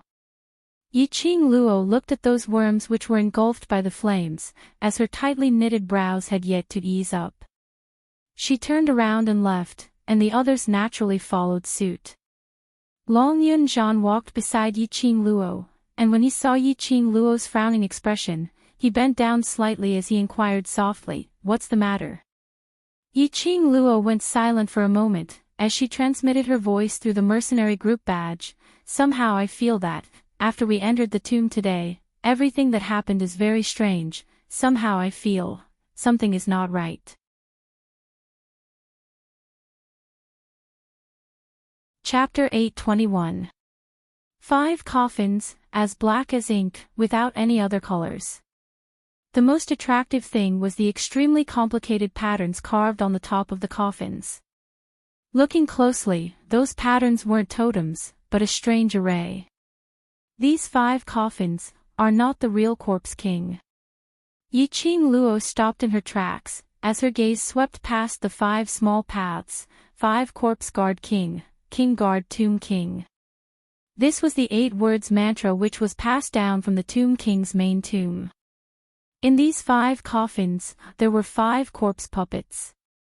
Initially when the corpse puppets set up the array, the only instruction they received was to guard the Corpse King, to stop any intruders who went near the Corpse King. After the 5 corpse puppets, it was the real Corpse King. After Yi Qing Luo saw the 5 coffins, her slender brows creased tightly. Their mission was to carry the coffins of the Corpse King back.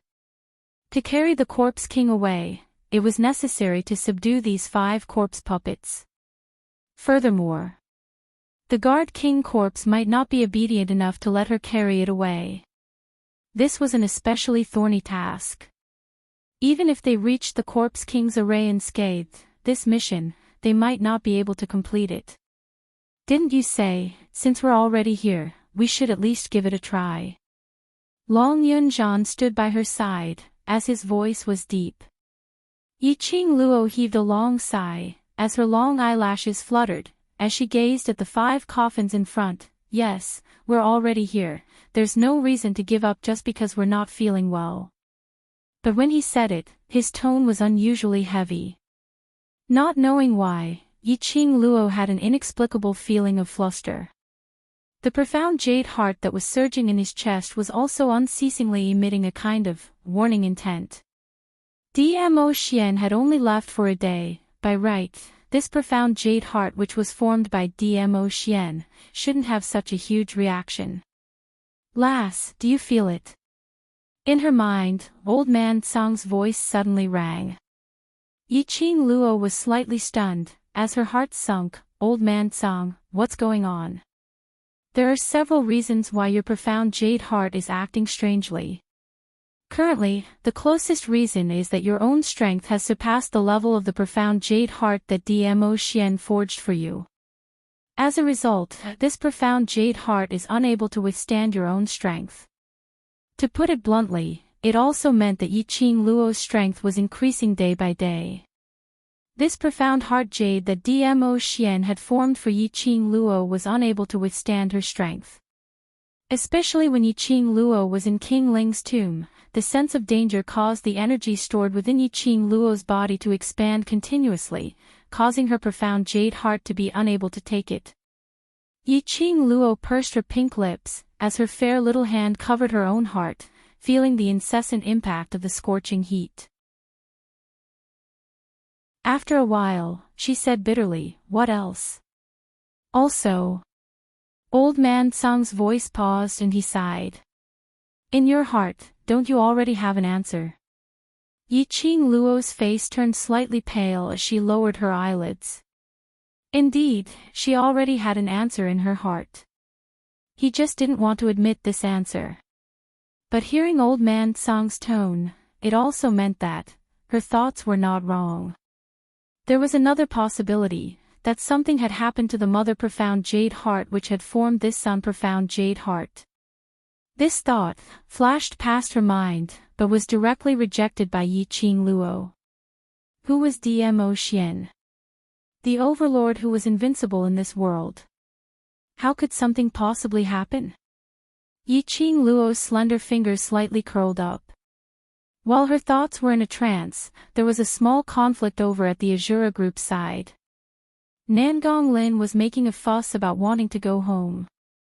Under the push, Yi Qing Luo's body was pushed forward a few steps. Chapter 822. Everyone's hair stood on end as their calves trembled and their entire bodies trembled. The raging wind swept up the shattered stones on the ground as it flew in all directions. Their ears were filled with an ear-piercing howl of the wind, mixed with the shattered stones rolling onto the ground as the explosion sounds were heard. A gust of chilly air speedily spread in the tunnel.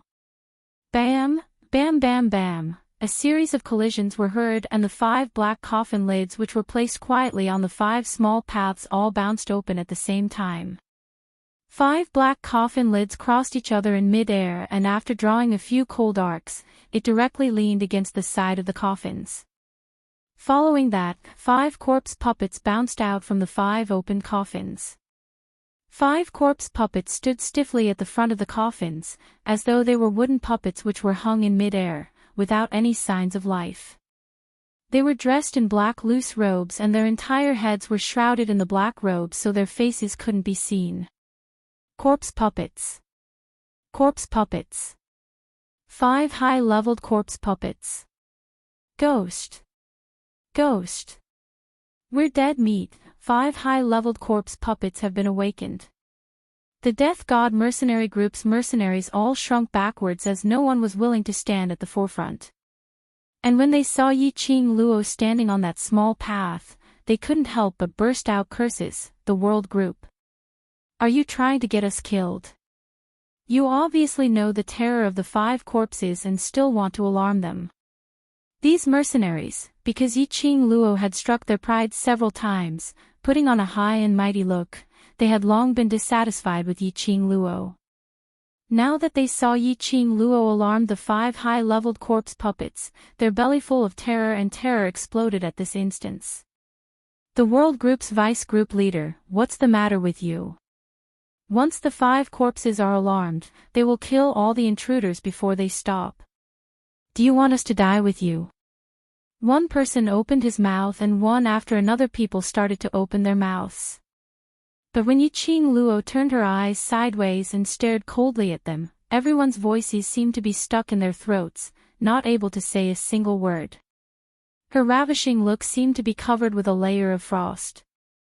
Her long, narrow, and bewitching eyes shot out a piercingly cold light. It was as if being swept by her gaze would make one feel as if they were in an ice house. Especially with the 5 corpse puppets in the background.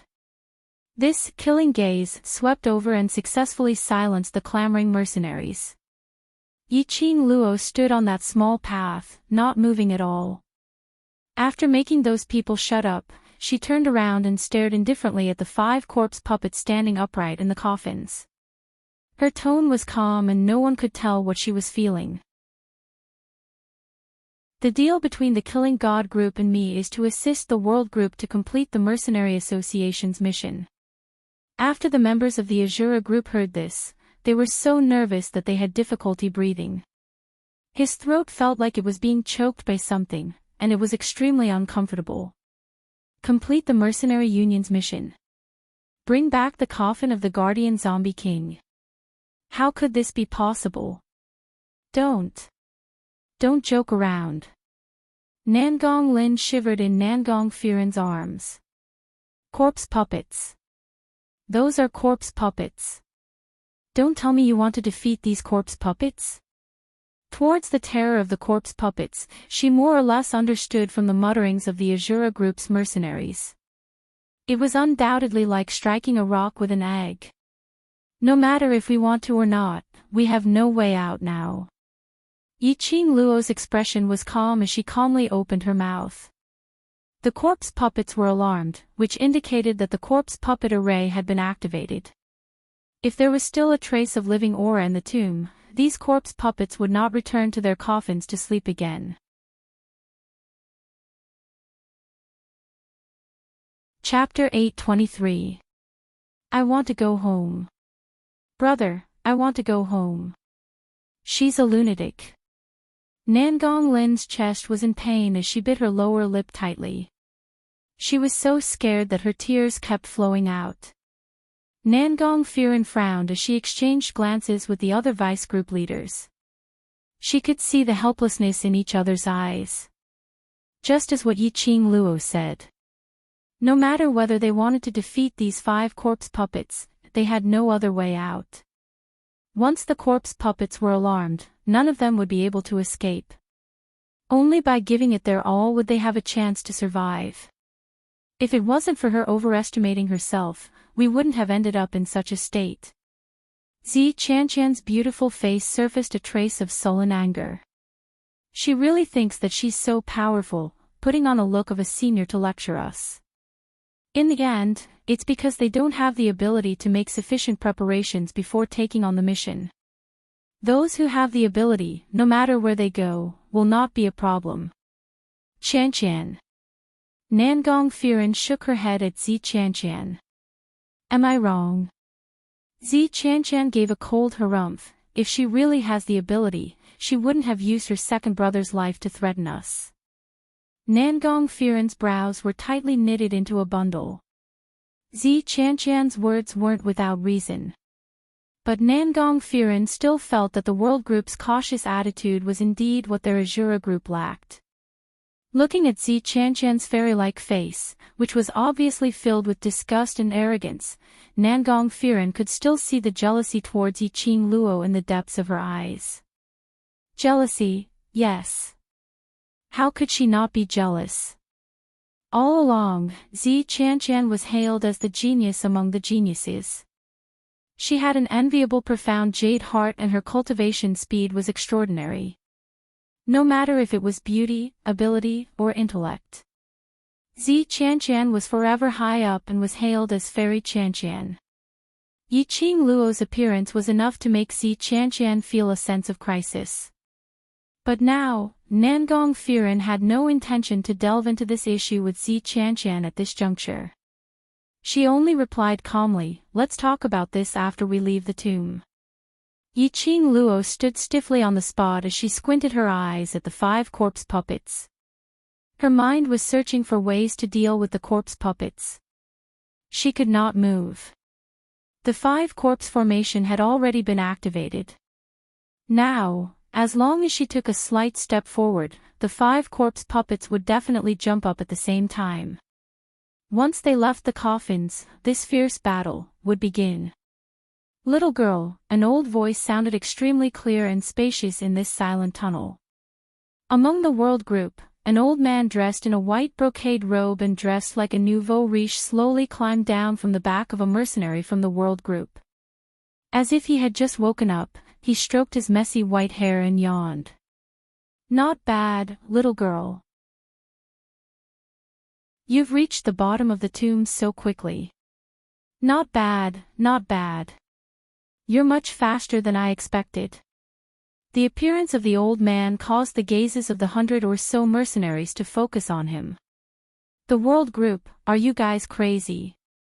Why did you bring your grandfather to this kind of place?" When Nangong Lin saw Holy Pirate, her face changed. She pointed at Holy Pirate angrily. "Do you think Ling King's tomb is a scenic spot? Do you think you can go sightseeing?" This was originally an extremely dangerous situation. An additional person who didn't even have the strength to truss a chicken meant that they had an additional burden. There was a possibility that it would lead to their total annihilation. The world group's youngsters frowned tightly as they stared at Nangong Lin unhappily. Right now, she was the biggest burden, okay? And she didn't even know it. Chapter 8:24.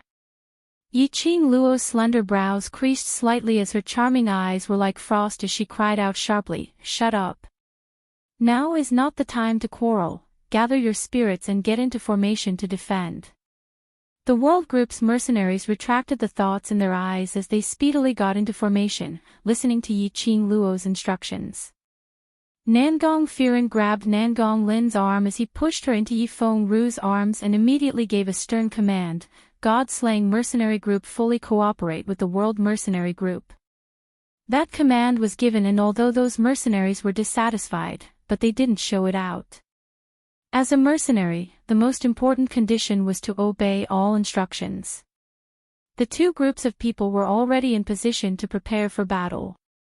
Yiqing Luo half narrowed her eyes as she glanced sideways at God Thief, who was standing by the side with a satisfied expression. "Come over here."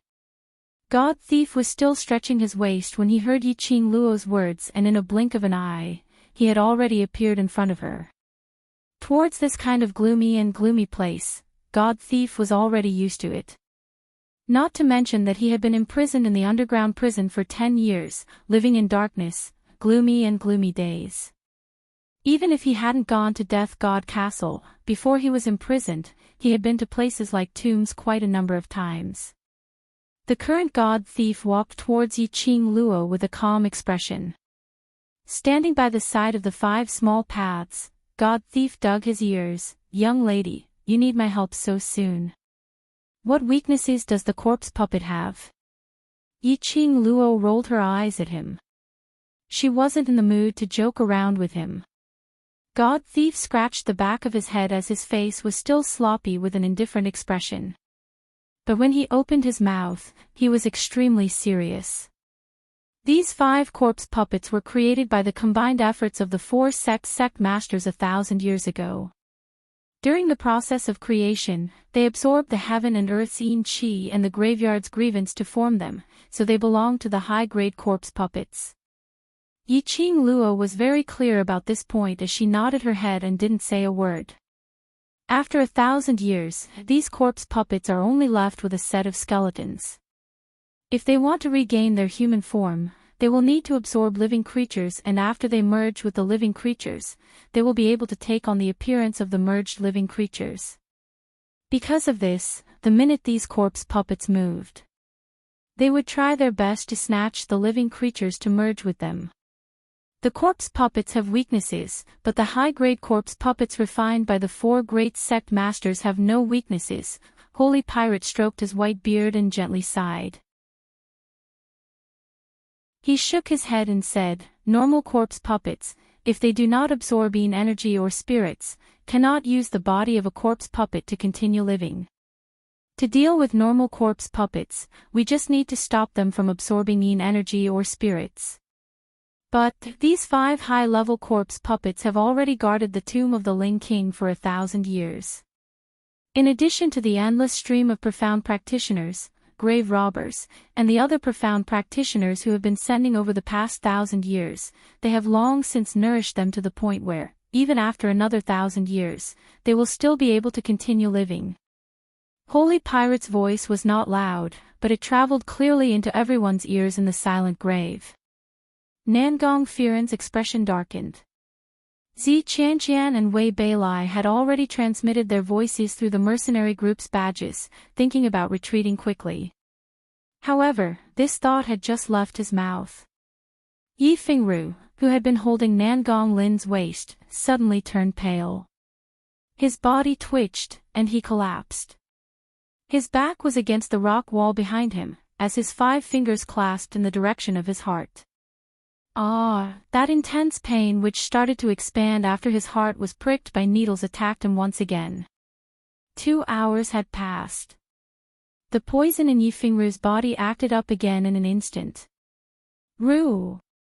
Zi Qianqian's beautiful brows creased tightly, as she half-squatted down to support Yi Fingru. A sliver of hatred flashed past her eyes. They had no choice but to retreat.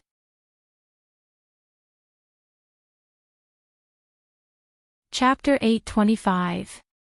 Yiqing Luo shot a cold glance and her fingertips moved as she fished out a medicinal pill. I can't move now, come over to take the medicine. The current Yiqing Luo was equivalent to a mechanism. The minute it was activated, those 5 advanced-leveled corpse puppets would pounce towards them without any hesitation.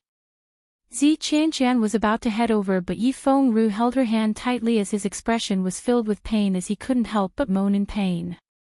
I'll go. Nangong Lin looked at Yi Fengru with heartache as she anxiously rushed over. Dashing in front of Yiqing Luo, Nangong Lin grabbed her wrist as she barbarically pulled the medicinal pill out from her hand. Following that, she pushed Yiqing Luo harshly as she turned around and ran towards Yi Fengru. Your mother. Nangong Lin, are you King sick? Yiqing Luo's expression changed drastically as an unconcealable rage surged in her chest. Damn it. Don't be afraid of a godlike opponent, only afraid of a pig-like teammate. This Nangong Lin was simply the representative of God among the pig-like teammates. Yiqing Luo had just finished howling when the entire tomb suddenly gave off a loud sound as the ground started to shake continuously. Immediately following that, those 5 upright corpse puppets gave off a mournful howl. The sound traveled extremely far as wave after wave, irritating one's eardrums. Large pieces of rubble from the rock wall continued to fall. Some of them crashed onto the mercenaries' heads, causing a wound as their heads were filled with blood. Due to the fact that they had seen the corpse worms earlier, these mercenaries immediately took out the medicinal powder to stop the bleeding as they carelessly applied it onto their wounds. A thin layer of green mist, visible to the naked eye, gradually spread out in the tomb. The two groups of mercenary groups stared blankly at the front, at those 5 corpse puppets which had their hands stretched out facing the top of the tomb. That thin green weapon was being sucked into their bodies at an extremely fast speed. The world group, quickly retreat. Yiqing Luo shouted out sharply as she grabbed onto the lazy god thief as she speedily moved backwards. The world group's mercenaries subconsciously obeyed her command as they followed Yiqing Luo to retreat. At the same time, those 5 corpse puppets leapt upwards as they speedily attacked towards their direction. Ah, help! There were a few screams. Before the Death God mercenary group could react, the few elite mercenaries standing at the front had already been captured by the corpse puppets. The luminous pearl shone brightly. Everyone could clearly see that the mercenary's hand was a piece of white bone. No one would be able to remain calm when they saw a person being pinned down by a few bones. In particular, after White Bones tightened its grip on the mercenaries, it didn't even take 10 breaths for the green mist to envelop the captive mercenaries. All that was left of the captive mercenaries were one by one. It was directly absorbed by these corpse puppets. In just a few breaths, the Death God mercenary group had lost 8 mercenaries who had fallen from the outside and were injured. Go! Nangong Firen's expression changed drastically as he silently scolded Yiqing Luo for not informing them first, as he immediately asked his group members to leave with Yiqing Luo. However, he did not dare to show his anger on the surface. After all, it was Nangong Lin who caused the 5 high-level corpse puppets to react. Nangong Firen regretted bringing her willful younger sister with her today. Noticing her own brother's gaze, as well as the Death God mercenary group's reproachful gazes towards her, Nangong Lin pouted her lips aggrievedly as she sobbed, I didn't do it on purpose. She only hated Yiqing Luo and casually gave her a push. Who knew that it would cause such an outcome?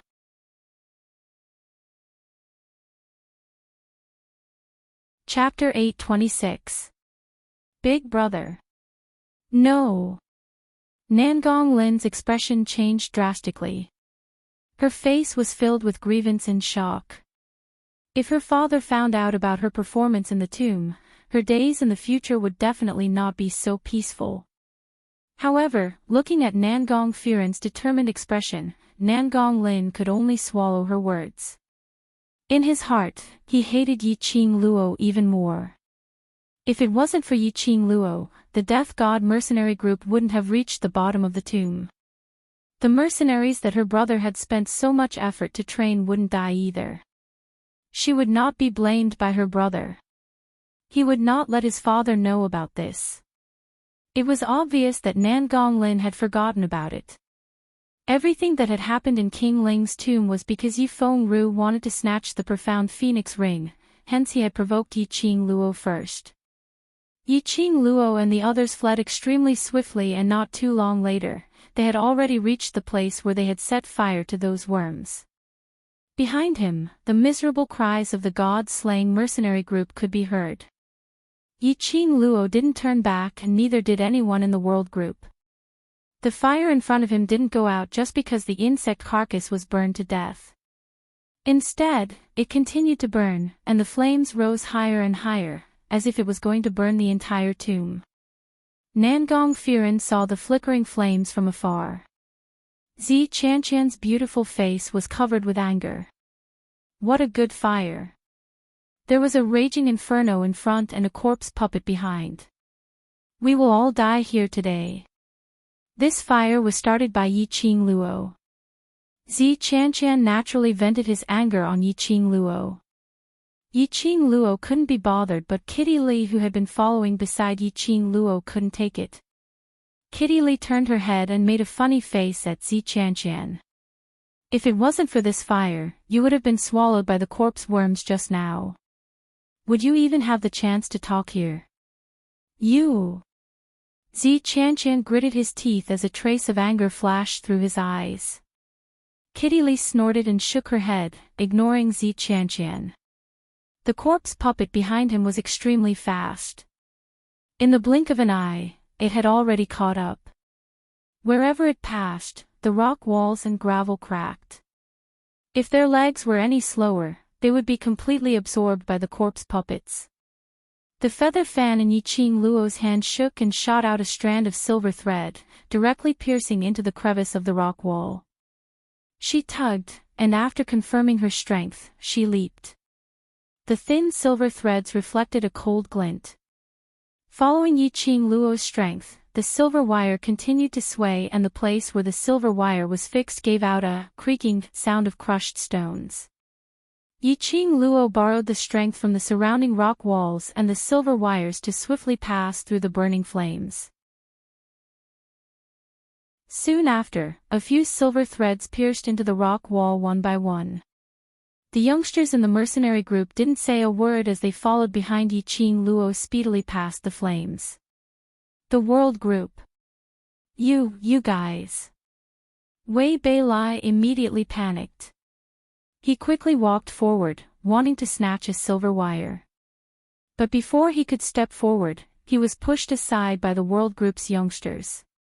In a blink of an eye, 90 over mercenaries from the world group had already arrived at the other end of the flames. The 5 corpse puppets had already caught up. Sharp and ear-piercing corpse howls resounded. Nangong Firen threw Nangong Lin to Yi Fingru and pushed them toward the silver threads. Then, he drew his long sword and leaped into the midst of the corpse puppets to attract their attention. "Brother!" Nangong Lin's face turned pale as she cried out in fear. Before she could struggle to chase after Nangong Firen, her body suddenly felt light as Yi Fingru brought her along and climbed onto one of the silver threads. Zi Chanqian and the others tugged on the silver threads. Seeing that it was as thin as hair, they had some doubts in their hearts. But they used a little more strength to ascertain that it was able to withstand their weight. One by one, they swiftly passed through the fire. There were a few mercenaries who were too anxious and almost fell into the fire. When the last surviving mercenary landed steadily in the middle of the bonfire, Roland's eyes lit up.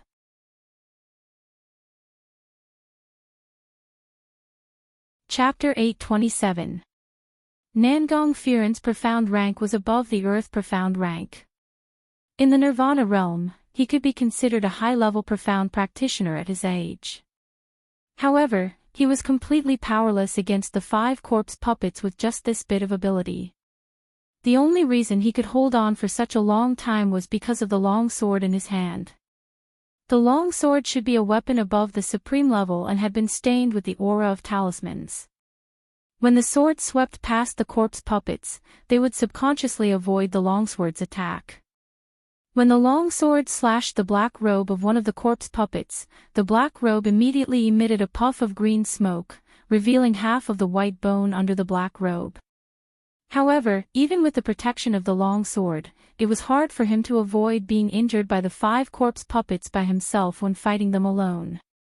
After the last mercenary crossed the bonfire, he had just heaved a sigh of relief when his arm was cut by the white bone of one of the corpse puppets. Nangong Firen moved quickly. Enduring the sharp pain of his arm being corroded, he raised his sword and swung it. The corpse puppet quickly retracted its white bone. The fragrance of human blood wafted from the corroded arm. The other 4 corpse puppets howled crazily, and a bloodthirsty red light flashed under their black robes. They swarmed toward Nangong Firen in unison. Nangong Firen's heart sank. He glanced sideways at his bleeding arm and vaguely saw his white bone. A chilly yin qi spread from the wound on his arm to his body. As the corpse puppets approached, Nangong Firen wanted to raise his sword to repel them. However, the chilly yin qi made him feel cold all over, and his fingers holding the long sword stiffened. No matter how hard he tried, he couldn't move his arm. The increasingly intense yin qi was assaulting his face. Nangong Firen closed his eyes in despair. Forget it. It's worth it if I can let my brothers survive by sacrificing myself. At this moment, he suddenly felt a grip on his arm. Nangong Firen felt as if something had wrapped around his body. His body suddenly became light, and he was pulled by a force. "Big brother." Nangong Lin's sobbing voice rang in his ears. Immediately after, a pair of ice-cold hands directly grabbed his arm. The woman's cold voice rang out, "Don't touch him. Get out of the way." Nangong Firen opened her eyes and saw a pair of emotionless eyes.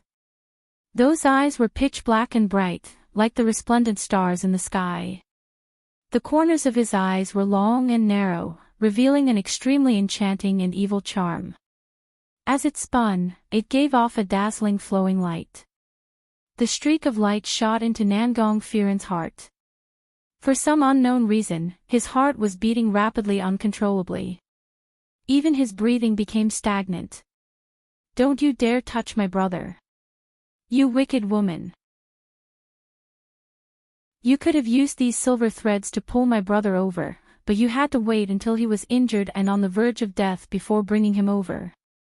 You're trying to kill my brother." Nangong Lin cried and hugged Nangong Firen's waist tightly.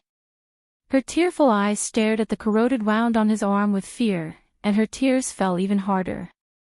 Yi Qing Luo didn't have such a good temper.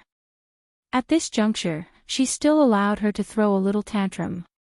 Yi Qing Luo directly clasped Nangong Lin's shoulder and easily pulled her up, throwing her towards Yi Feng Ru's direction. "If I had pulled your brother over earlier, your brother's intention of using his own life to fight for time for you to escape would have been wasted."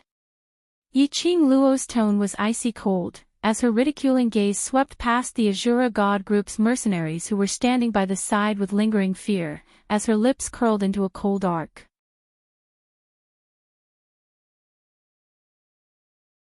Chapter 828. When the Death God group's mercenaries heard that, their faces flushed red as they lowered their eyelids in guilt. Earlier when their lives were on the line, all they were thinking about was how to survive. They had sufficient time to use the silver thread to cross that pile of raging fire because their group leader had sacrificed his own life to fight for time for them. Luckily, Yi Qing Luo made a move at the last moment. Yi Qing Luo didn't have the leisure to watch the Death God mercenary group put on a show of brotherly love. She directly took out a medicine bottle and threw it into Zi Qianqian's hands as she commanded in a deep voice, "The smell of blood not only stimulates the corpse puppets, it will also attract the corpse worms. Help him stop the bleeding and expel the corpse qi that has entered his body after avoiding the corpse puppets." Zi Qianqian caught the medicine bottle as her slender brows creased tightly, not liking Yi Qing Luo's commanding tone. Just as she was about to retort, she saw Yi Qing Luo turning her head over and the red feather fan in her hand seemed to have merged into one with the raging fire, dancing in joy on her slender jade-like fingertips. Those few silver threads which were inserted into the rock wall speedily retracted back into the feather fan. Zi Qianqian's words could only be kept in her throat. Clenching her teeth, she squatted down and started to bandage Nangong Firen's wound to stop the bleeding. Those 5 corpse puppets saw all their targets and had already crossed that ball of raging fire as they howled and charged over. Yi Qing Luo used the silver threads to swiftly weave a 5-elemental enchantment on both sides of the rock wall. Following that, she took out a round oil lamp and threw it into that pile of fire as she shouted at the same time, "Run!" Although Yi Qing Luo was only a copper plate mercenary group's vice group leader. But at this moment, she had already become everyone's backbone. Yi Qing Luo gave her command and everyone speedily turned around and ran without any hesitation. 5 corpse puppets flew forward and 5 skeletons crashed against the silver threads which had formed the enchantment, blocking them. The corpse puppets howled a few times as their ghastly white bones directly grabbed onto the silver threads. Coincidentally, the round oil lamp which Yi Qing Luo threw entered the pile of fire. With a rub, the fire surged and directly burned to the highest point of the rock wall. The endless flames swallowed the 5 corpse puppets. After Yi Qing Luo threw the oil lamp, she immediately turned around and displayed her smooth footwork, speedily chasing up to the others. Seeing Yi Qing Luo following up, Long Yunjian and the others who were running at the back were relieved. Is he dead? Qiao Jin turned his head over and asked Yiqing Luo. The other mercenaries strained their ears to listen as they ran. Yiqing Luo shook her head lightly. High-leveled corpse puppets aren't afraid of ordinary flames burning. God Thief said this before, this kind of high-leveled corpse puppets have no weaknesses at all. Then what should we do? A trace of fear appeared on Wei Bei's handsome face, and his voice trembled uncontrollably. Are we really going to die here today? As an executive group leader, every word you say is related to the mercenary's psychological state changes. Yiqing Luo didn't answer his question directly, but sneered and blamed him expressionlessly. Yiqing Luo didn't answer his question directly, but sneered and blamed him expressionlessly. Wei Bei's face darkened and he immediately shut his mouth. This woman was indeed smart and capable. But his mouth, and his arrogant attitude was really annoying. Yiqing Luo didn't care about unimportant people's thoughts. She retracted her thoughts as her gaze searched around for a way to avoid the corpse puppets. If they were chased by the corpse puppets, they would appear extremely passive. There was no preparation or chance for them to counterattack. Yiqing Luo took a deep breath as her mind kept replaying the places which they had passed by along the way. Even the details of the gravel, vines, and moss were clearly reflected in his mind.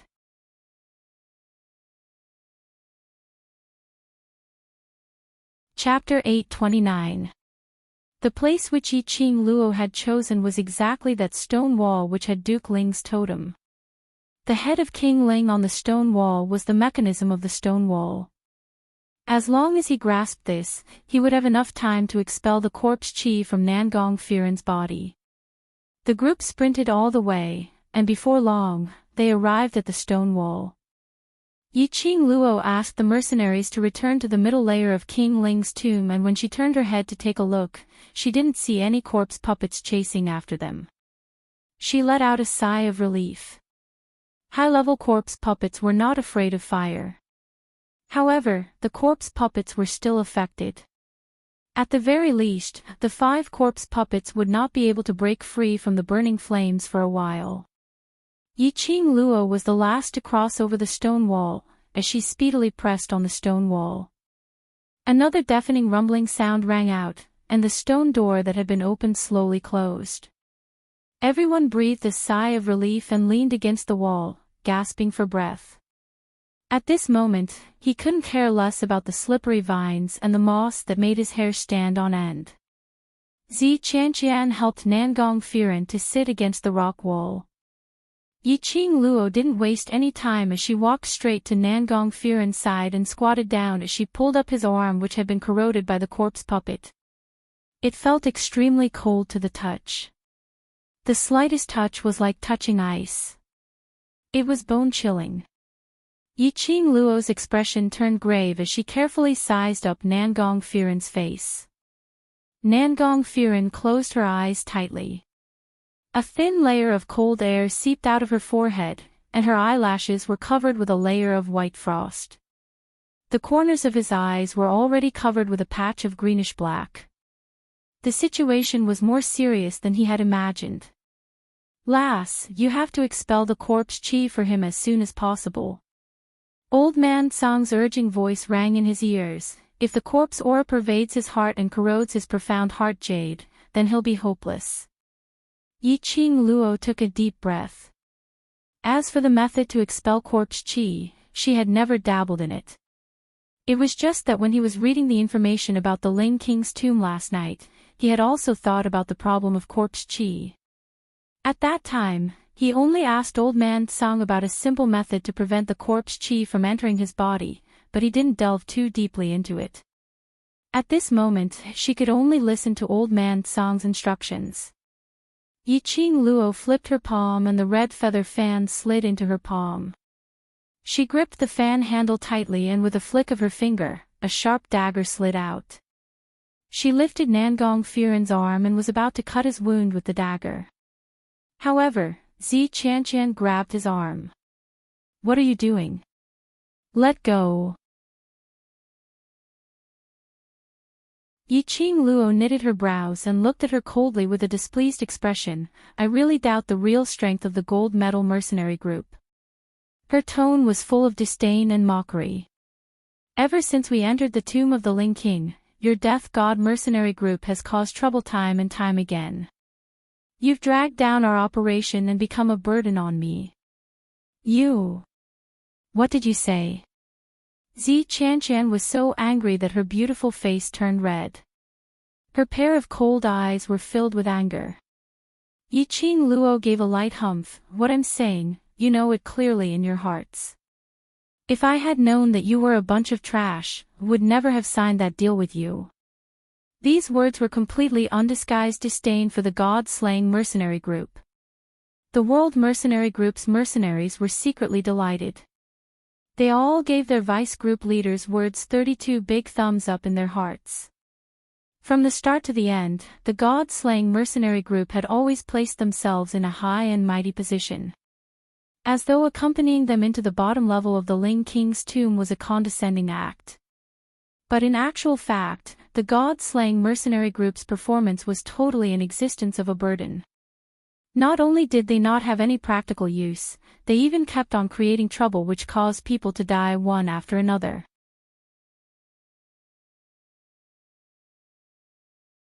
Chapter 830. The underlying meaning was that if Zi Qianqian still wanted to stir up any trouble, she wouldn't bother about the death god mercenary group's life or death. Zi Qianqian's back instantly felt a chill, and when he met Yiqing Luo's long and narrow eyes, he felt as though something was strangling his neck, making it hard for him to breathe. Perhaps it was Yiqing Luo's words which made Zi Qianqian sense the seriousness of the situation. Or perhaps it was Yiqing Luo's imposing manner which suppressed Zi Qianqian so much that he had no way to resist. Zi Qianqian's hand stiffly released Yiqing Luo's wrist as he took half a step back. The expression on his beautiful face was congealed and stiff. Yiqing Luo retracted her gaze as the blade speedily cut the wound on Nangong Firen's arm, which had already stopped bleeding. The medicinal powder which stopped the bleeding was swiftly dissolved and cleaned up. The wound was so deep that the bone could be seen. Yiqing Luo's expression didn't change as she directly cut the wound even bigger. Blood started to gush out immediately. The Death God mercenary group's mercenaries' hearts were filled with terror. Wandering on the blade's edge for several decades, they had experienced all sorts of dangerous missions. But they had never done such a strange mission. They could kill any demon, magical beast or mirage beast without any expression. But unfortunately, this time round, they were facing a ghost. For these mercenaries to reach their current position, whose hands weren't stained with blood. Naturally, he was extremely afraid of this kind of thing. Especially the fear which the corpse puppets and worms brought to them, had already seeped deep into their bones. Looking at Yiqing Luo's agile actions, no one went up to stop her. At this moment, Long Yunzhan's icy cold eyes swept past everyone without any warmth as he spoke calmly, "Do a head count." Qiao Jin and the others responded and started to count the number of people. After around half an incense's time, the few of them counted the number of people. The World Mercenary Group has a total of 96 people who entered King Ling's tomb. Currently there are 96 people left and 3 of them have some external injuries. Death God Mercenary Group has a total of 37 people who entered King Ling's tomb. Currently there are 13 people left and 5 injured. When the head count was done, the Death God Mercenary Group's mercenaries' faces flushed red. Even Zi Qianqian, who had his eyes on top of his head, had unnaturally shifted his vision away, embarrassed to look at the World Mercenary Group. From the data, it could be seen who was the real lousy teammate. Long Yunzhan did not use these numbers to speak. He continued coldly, "Take advantage of this opportunity to properly nurse your body and strength. Right now, I can't be sure how long this stone wall can stop those corpse puppets. If a battle really breaks out later, you can only rely on yourself." It was rare for Long Yunzhan to speak for such a long time, so the World Group's mercenaries immediately responded in unison. On the Azura group side, they looked at each other. Finally, under Yifengru's signal, they all sat cross-legged on the ground, closed their eyes, and stabilized the chaotic internal force in their bodies. The world group on the other hand took out the prepared rations and water bags from their space pockets, passing them down one by one as they ate the rations in big mouthfuls. The Killing God group and a dozen other mercenaries smelled the fragrance and immediately opened their eyes.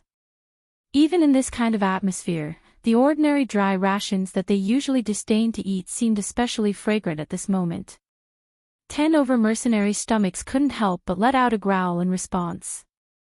They had been guarding the world group outside the tomb since early in the morning and later on in King Ling's tomb, walking for over 2 hours, and having experienced so many hair-raising matters, all their energy had been depleted.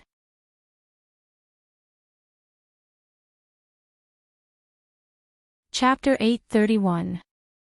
Yifengru, who had received the space bag, had a glint in his gloomy eyes. His fingers tightened slightly as he stiffly passed it to the mercenaries beside him. The Death God group's mercenaries were all stuffing their stomachs without saying a word as their gazes were fixed on Yiqing Luo, who was still helping Nangong Firen to expel the corpse qi. She was obviously a 15-year-old young lady, looking so immature, and her profound qi was so weak, but she was able to take up such a heavy burden. Everything in the tomb was all because of this young lady. They were lucky enough to survive. They had no choice but to admit that after experiencing these 2 hours of matters, they were only left with a bellyful of admiration towards this 15-year-old young lady. Yiqing Luo followed Old Man Tsang's instructions as she swiftly operated the actions in her hands. It was all thanks to the numerous precious medicinal herbs which Dmo Xian had prepared in the profound phoenix ring. Combined with the medicinal herbs and profound qi, under the dual pressure, that lump of blood which was emitting green fog was finally expelled after 1 hour. Yiqing Luo used the oiled paper to wrap that pool of blood and wiped it clean without leaving a single trace. Following that, she stood up straight as she casually threw the oiled paper to Ziqianqian. If you don't want to attract the worms, then take good care of this bag of tainted blood. Saying that, she turned around and walked towards Long Yunzhan's direction. She received the dry rations and water bag from Long Yunzhan and started to gobble it down in big mouthfuls. What should we do now? Long Yunzhan appeared slightly worried as his brows creased slightly as he glanced at the direction of the Death God group. More than 20 mercenaries from the Killing God group had died. If it wasn't for the fact that they had great teamwork and were able to listen to Yiqing Luo's instructions at the fastest speed. Probably after the Death God group's mercenaries were all dead, the world group would not be spared. If they really followed the plan which they had before coming, which was Long Yunzhan and the rest escorting their brothers out of the Ling King's tomb while Yiqing Luo followed the Death God mercenaries to find a chance to complete the mission. Long Yunzhan would not agree to it no matter what. After all, not only did the Death God mercenaries have an ulterior motive towards Yiqing Luo, Long Yunzhan also doubted the Death God mercenaries' ability. If Yiqing Luo and the Death God mercenaries were to stay, these people would probably become Yiqing Luo's burden. Yiqing Luo wiped the water from the corner of her mouth and placed the water bag back into her space pocket. She squinted her eyes and looked at the strange totem on the rock wall, which looked like it had been splashed with blood. Her slender brows frowned slightly. I'm afraid it's impossible to return the way we came. Yiqing Luo clenched her fists and immediately shut her eyes. We fell directly from the outer perimeter, and even if we were to return using the original route, we would at most reach the place where we fell. Isn't there another road over there? Let's go that way and we'll be able to find the entrance to the periphery. Ziqianqian anxiously spoke. After staying in such a gloomy place for so long, she could no longer endure it. Yiqing Luo didn't open her eyes as her lips curled into a ridiculing arc. Then go ahead and try. In this tomb of the Ling King, there were not only 2 mercenary groups. There was also a group of powerful existences hidden in the dark. The commotion caused by that wave of power was enough to cause the periphery of the tomb to collapse. It could be seen that the people from that wave of power should have directly entered from the middle level and reached the bottom level. Only thing was not sure what method that wave of power used to be able to bypass the 5 corpses and the Guardian King corpses to directly enter the main tomb of the Ling King, causing a commotion. Along the way, they didn't meet with any mechanisms or arrays. If Yi Qing Luo didn't guess wrongly, it should have been cleared by that wave of power. So if they were to return using the original route, that route would definitely be filled with mechanisms and arrays.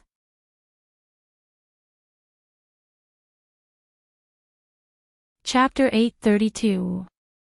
Especially until now, that hidden force had yet to reveal itself. Yi Qing Luo didn't believe that they had created such a huge commotion and that force had yet to discover it.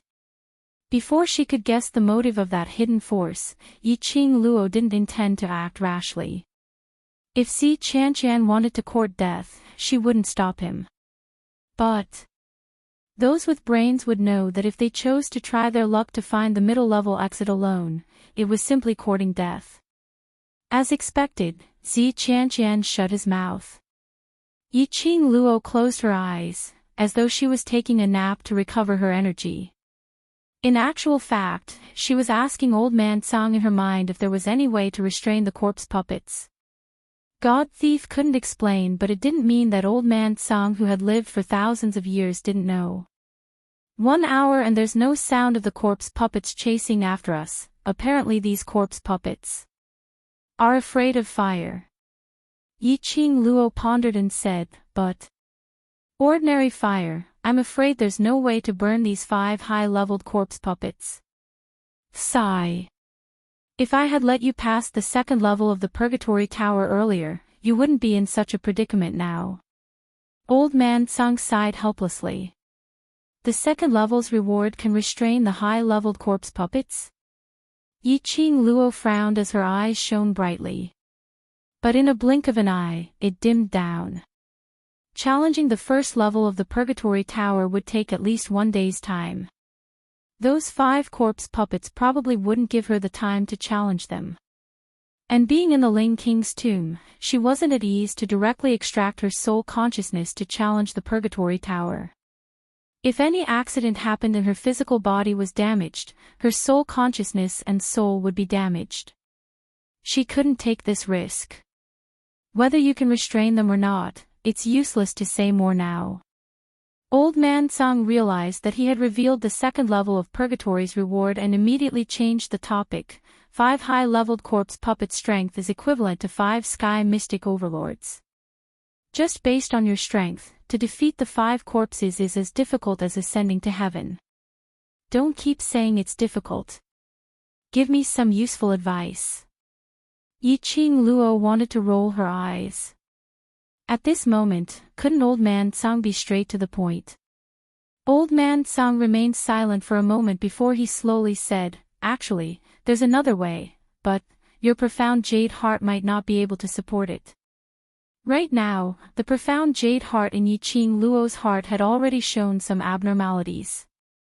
If he forcefully used the power of the profound jade heart in order to defeat the 5 corpses. Your target isn't the 5 corpses, but the Guardian Corpse King. Once the 5 corpses die, the Guardian Corpse King will awaken. At that time, without the profound heart jade, you, who are extremely weak, might not even be able to resist a normal corpse puppet. Old Man Tsang's voice was exceptionally heavy. Yi Qing Luo's brows twitched a few times. Say it. The atmosphere was heavy. Another hour passed. Yi Qing Luo's eyes were still shut, without any reaction. If it wasn't for the occasional movement of her eyelashes, everyone would have suspected that she was asleep. There were already people on the Azura group's side who felt increasingly terrified and strange under this kind of tranquil atmosphere, and only wanted to quickly leave this place. But unfortunately, Yi Qing Luo had no intention to take action. At this moment, a loud and clear howl of a corpse broke the silence. Everyone's expression changed drastically. Their gazes were all focused on the stone wall. Before the crowd could recover from their shock, the tomb began to tremble violently once more. It was accompanied by sharp howls from the corpse hag. It was the turbulence caused by the corpse hag crashing against the stone wall. Everyone's faces were steely green, as one by one, they shrunk towards Yiqing Luo's direction. Yiqing Luo slowly opened her eyes, as she squinted her eyes and gazed at the stone wall.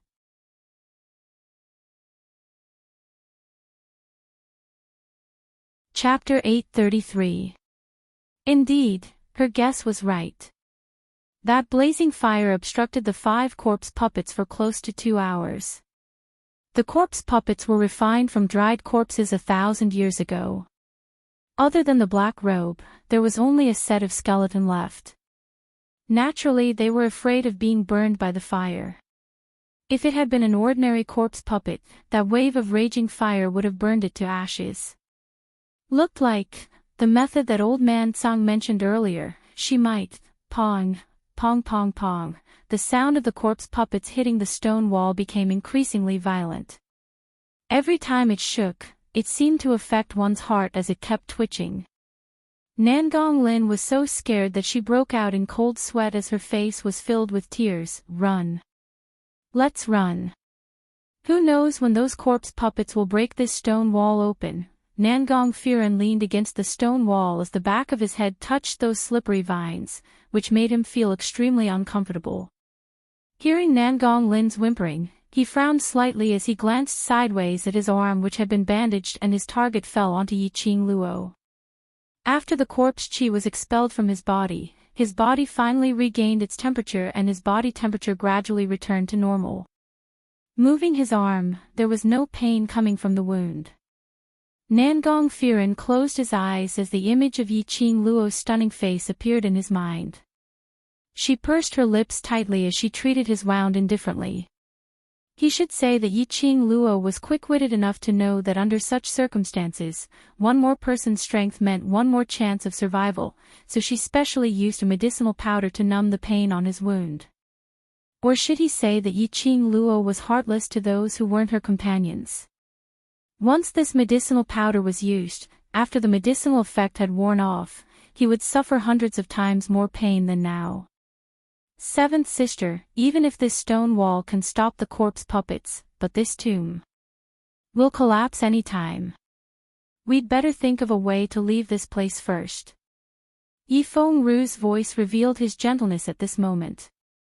He lowered his eyelids as he gently patted the sobbing Nangong Lin who was in his arms. Everyone's gaze immediately focused on Yiqing Luo. To leave or not to leave, everything depended on Yiqing Luo's decision. Yiqing Luo's expression was calm as her lips curled into a faint cold arc. Can we leave? It's still better than sitting here and waiting for death. Yifengru's gentle eyebrows knitted together, and his eyes flashed with a trace of gloominess. Don't want to sit still and wait for death. Yiqing Luo's gaze moved as she looked at Yifengru. Yifengru twisted his eyebrows. That gaze made him feel a chill run down his spine. But the arrow had already been knocked, and he could only clench his teeth and nod. The Death God Squad cannot lose any more brothers. All right. Yiqing Luo slowly stood up and walked to the front of the stone wall, her gaze calm and indifferent. Then, for the sake of your Azura group's brothers, I need your help. Yifengru was startled. The surrounding mercenaries all looked at him with hopeful eyes. Even if he didn't want to, he had to agree. All right. As long as you can guarantee that everyone will survive. Yiqing Luo didn't bother about Yifengru's words and directly turned around to look at the mercenaries from both sides and began to instruct them on what to do next. The tomb continued to shake. Gravel fell, and cracks gradually appeared on the ground. The corpse puppet was still hitting the stone wall. On this side, under Yiqing Luo's arrangement, the mercenaries stood in their positions. Just as the last mercenary was about to complete his task, the stone wall suddenly exploded with a loud bang. Countless gravel flew straight towards the mercenaries' faces. The 10 over Azura group's members who stood in the front row immediately shut their eyes and moved their heads to one side. Yiqing Luo had instructed them to stand firmly on the spot no matter what. They cursed silently in their hearts if Yiqing Luo had intentionally arranged for them to stand firmly at the front.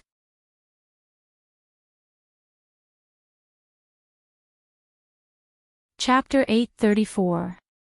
The whistling wind kept ringing beside their ears as it swept up the incoming gravel. Bam! The gravel was blown off its trajectory as it crashed onto the rock wall. First row attack. Yiqing Luo's calm commanding voice was heard beside their ears. The mercenaries instinctively obeyed the command as they raised the weapons in their hands and attacked towards the 5 corpse puppets in front of them. After the rock wall was smashed open, those 5 corpse puppets instantly rushed up. The 5 corpses were burned by the intense fire, and even though they had swallowed the air freshener pill, that burnt stench was faintly discernible in their noses. Perhaps it was because they had been burnt earlier, which infuriated the 5 corpses. The 5 corpses' howls were mournful and strange, making one's heart tremble. The first row of mercenaries were all members of the Azura group. Recalling Yiqing Luo's serious instructions, even though they were terrified, they still went up to attack and started the mission which Yiqing Luo had given them. The few of them worked together, but there was no way to win the advanced corpse puppets. After they wrapped the things which Yiqing Luo had passed to them onto the 5 corpses, they swiftly retreated. The second row of mercenaries immediately went up to them. The corpse puppets had strong explosive power, but they were after all refined by arrays. Other than exterminating all the living creatures in the tomb and merging them into one with themselves, they didn't know how to think about other things. Because of this, these mercenaries listened to Yiqing Luo's instructions and wouldn't go head-on against the corpse puppets. Only when the front row attracted the attention of the corpse puppets, the back row swiftly wrapped the things onto the 5 corpses. Following that was the third row. Fourth row. By the time all the mercenaries had completed their mission and retreated to one side, they saw a black shadow leaping over the top of the tomb. It was Yiqing Luo. She stood in the middle of the 5 corpses as her eyes were filled with a chilly glint. The black outfit wrapped around the lady's slender petite figure and the cherry blossom on her arm was extremely eye-catching. Her slender fingers held a red feather fan, and while she didn't dare to move her fingertips, a gush of powerful aura exploded from her. Huff, huff, huff, a strong gust of wind swept everything in the tomb. It was clearly only the energy of a low-level profound practitioner, yet the imposing aura it emanated and the profound energy that swept out from the feather fan was so sharp, unstoppable, and intimidating. Yiqing Luo's footwork changed rapidly, not daring to make any mistakes. The feather fan in his hand was constantly fluctuating with profound qi. She guided the 5 corpse puppets to move in her designated position. Those 5 corpse puppets, after chasing Yiqing Luo for several rounds, started to howl in anger to demonstrate their might. The eerie white bone skeleton fingers turned into sharp weapons, as it directly struck towards Yiqing Luo from all directions. Vice Commander, Qing Luo. Everyone was on tenterhooks as they broke out in cold sweat while looking at Yiqing Luo, even holding their breaths. There was no way to hide. Yiqing Luo half squinted her eyes as her feather fan flipped over her fingertips, and like a ball of moving raging fire, it floated into the air. The corners of her mouth curled into a cold smile, and a vortex of raging flames shot down from the feather fan. It looked like a fire dragon with its mouth wide open. At the same time, Yiqing Luo's delicate body swayed, the footwork under her feet became increasingly fast and strange, making people only able to see an afterimage. Only to see Yiqing Luo stepping on the corpse puppet, leaping up. With a somersault, she was already standing on top of the open feather fan. It was as if she was suspended in mid-air on top of the flame, blooming a gorgeous flower. That fire dragon opened its mouth and swiftly swallowed the corpse puppet completely. Yiqing Luo landed lightly on the ground, stretched out her 5 fingers, and the feather fan returned to her palm.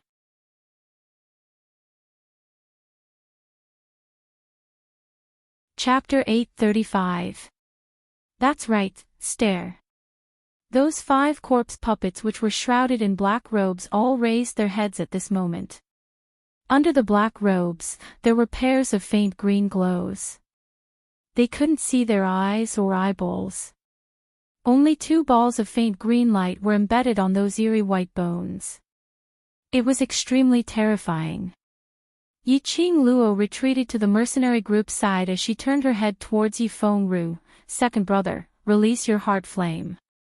Standing by the side, Yifeng Ru, who didn't understand what Yiqing Luo needed his help, was stunned. Heart flame. Yiqing Luo nodded calmly. Release your heart flame, the purer the better, the more vigorous the better. Yifeng Ru's brows creased tightly, not understanding the meaning of Yiqing Luo's words. Before he could ask, those 5 corpse puppets which had dispersed the fire dragon, leapt towards their direction furiously. 12 balls of faint green light whizzed towards their faces, bringing along a gust of chilly air. Yifeng Ru was so shocked that he retreated several steps as his heart pounded and his legs turned soft as his body kept shivering. Heart flame. By his ear was Yiqing Luo's anxious roar. Yifeng Ru didn't dare to ask what was the purpose of releasing her heart flame, as he subconsciously used his profound jade heart's energy to condense a ball of heart flame as he shot it towards the corpse puppets. At the same time, Yiqing Luo's heart flame was also released. Those 5 corpse puppets which pounced over were still on the original spot as they continued to struggle but were not able to move an inch. As though they were imprisoned on the original spot, unable to move. It's silver threads. It's the World Group's Vice Group leader's silver threads. Some mercenaries pointed out the reason why the corpse puppets were unable to move. The crowd followed the glow from the luminous pearl and looked over. They saw those 5 corpse puppets' black robes were all stuck with silver threads which glowed with a cold glint. The silver threads intertwined and penetrated through the surrounding rock walls, forming a silver thread cage which bound the corpse puppets tightly, totally unable to move. Following the direction of the silver threads, the last place which the silver threads bound was that feather fan in Yiqing Luo's hands. The mercenaries suddenly realized the reason why Yiqing Luo gave each row of mercenaries a piece of silver wire to wrap around the corpse puppet's body and immediately change to the next row. And earlier, Yiqing Luo used her strange footwork to constantly change her direction, leading the corpse puppet to scurry around, in order to fix the silver threads on the corpse puppet onto the 2 sides of the rock walls, and to form an invisible cage. The Killing God group's mercenaries' hearts were filled with shock, which made their admiration towards Yiqing Luo unable to be expressed in words. A 15-year-old girl actually possessed such a sharp mind and strength. At this moment, these mercenaries didn't bother to ask what Yiqing Luo needed Yifeng Ru's heart flame for. Even Zi Qianqian remained silent and did not speak. The power of the heart flame was only a flame spark used by alchemists to refine medicinal pills. It could only be used to refine medicinal pills. It was useless for other things. Yiqing Luo wanted to use her heart flame to burn the corpse puppet? This thought was soon confirmed. After Yiqing Luo and Yifeng Ru released the power of their heart flame, Yiqing Luo's entire body seemed as though it was enveloped by a ball of blazing fire. But in an instant, that powerful energy had completely fused the 2's heart flame's energy, directly crashing onto the corpse puppet which was bound. Everyone's vision fell onto the corpse puppet's side. After the heart flame fell onto the corpse puppet's body, it instantly engulfed the 5 corpse puppets. In the air, there was an extremely unpleasant burnt smell. No one discovered that the powerful energy earlier was shot out from Yiqing Luo's wrist.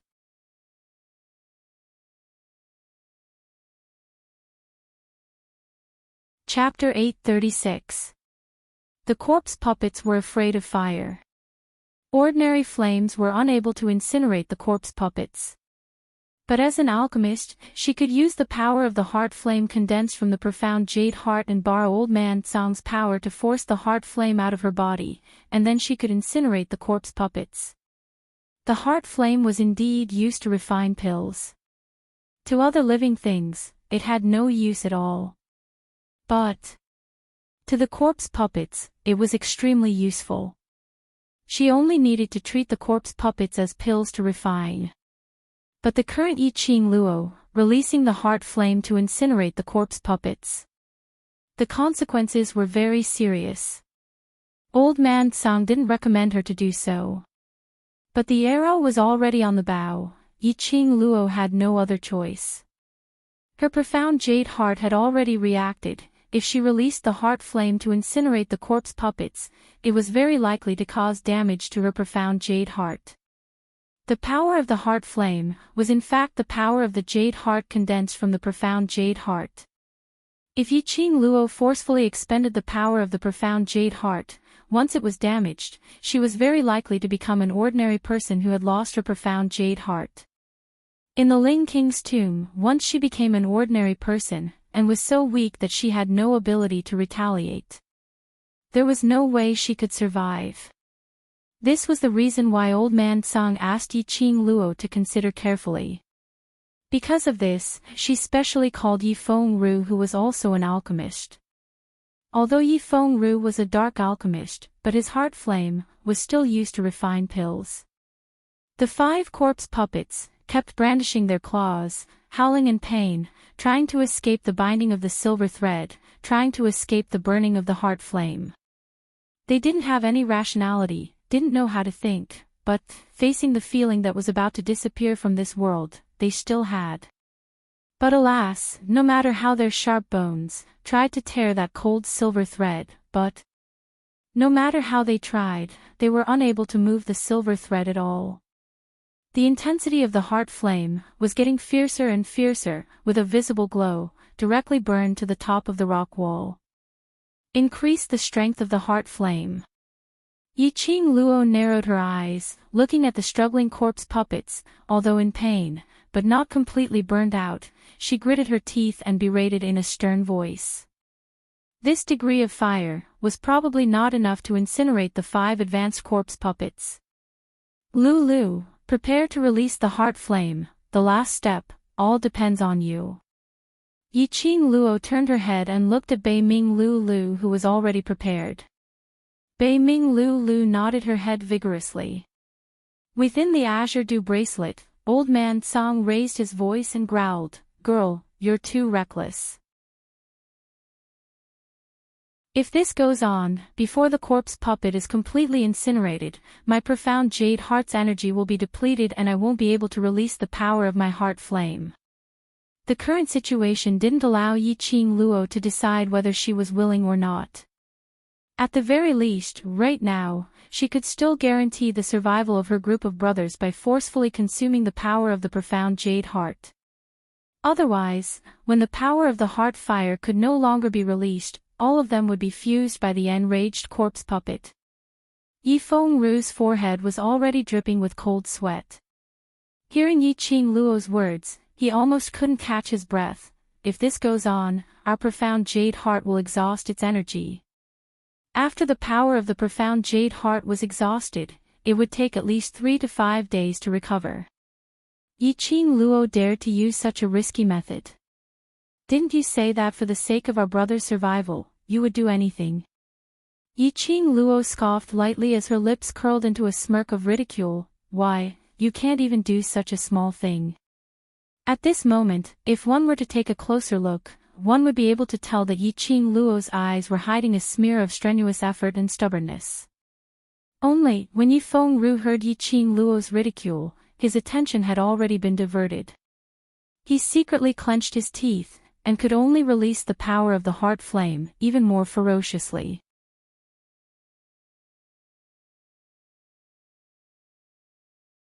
Chapter 837. In her chest, there seemed to be a raging fire, incessantly burning. Wave after wave of scorching sensation whizzed towards her heart. Yi Qing Luo's breathing became heavy. She clenched her teeth, forcing herself to take a deep breath, trying hard to maintain the momentum of the heart fire. "Lass, you can't continue to be brave. Let the divine doctor from the Bei Ming family come over and take over. This profound jade heart of yours can no longer be used up." Old Man Tsang's tone was solemn as he berated her. Yi Qing Luo herself also felt it. The place where the profound jade heart was hidden was completely scorching hot, as though it was about to expand and explode. That profound jade heart was also trembling non-stop, constantly sending out warnings. It wasn't that she wasn't willing to stop. But now was a critical juncture. If she stopped, she would definitely not have the energy to support another breath, to release the heart fire. Yi Qing Luo took a deep breath, sweat drenched her black hair, sweat dripping down from her forehead, wet her eyelashes.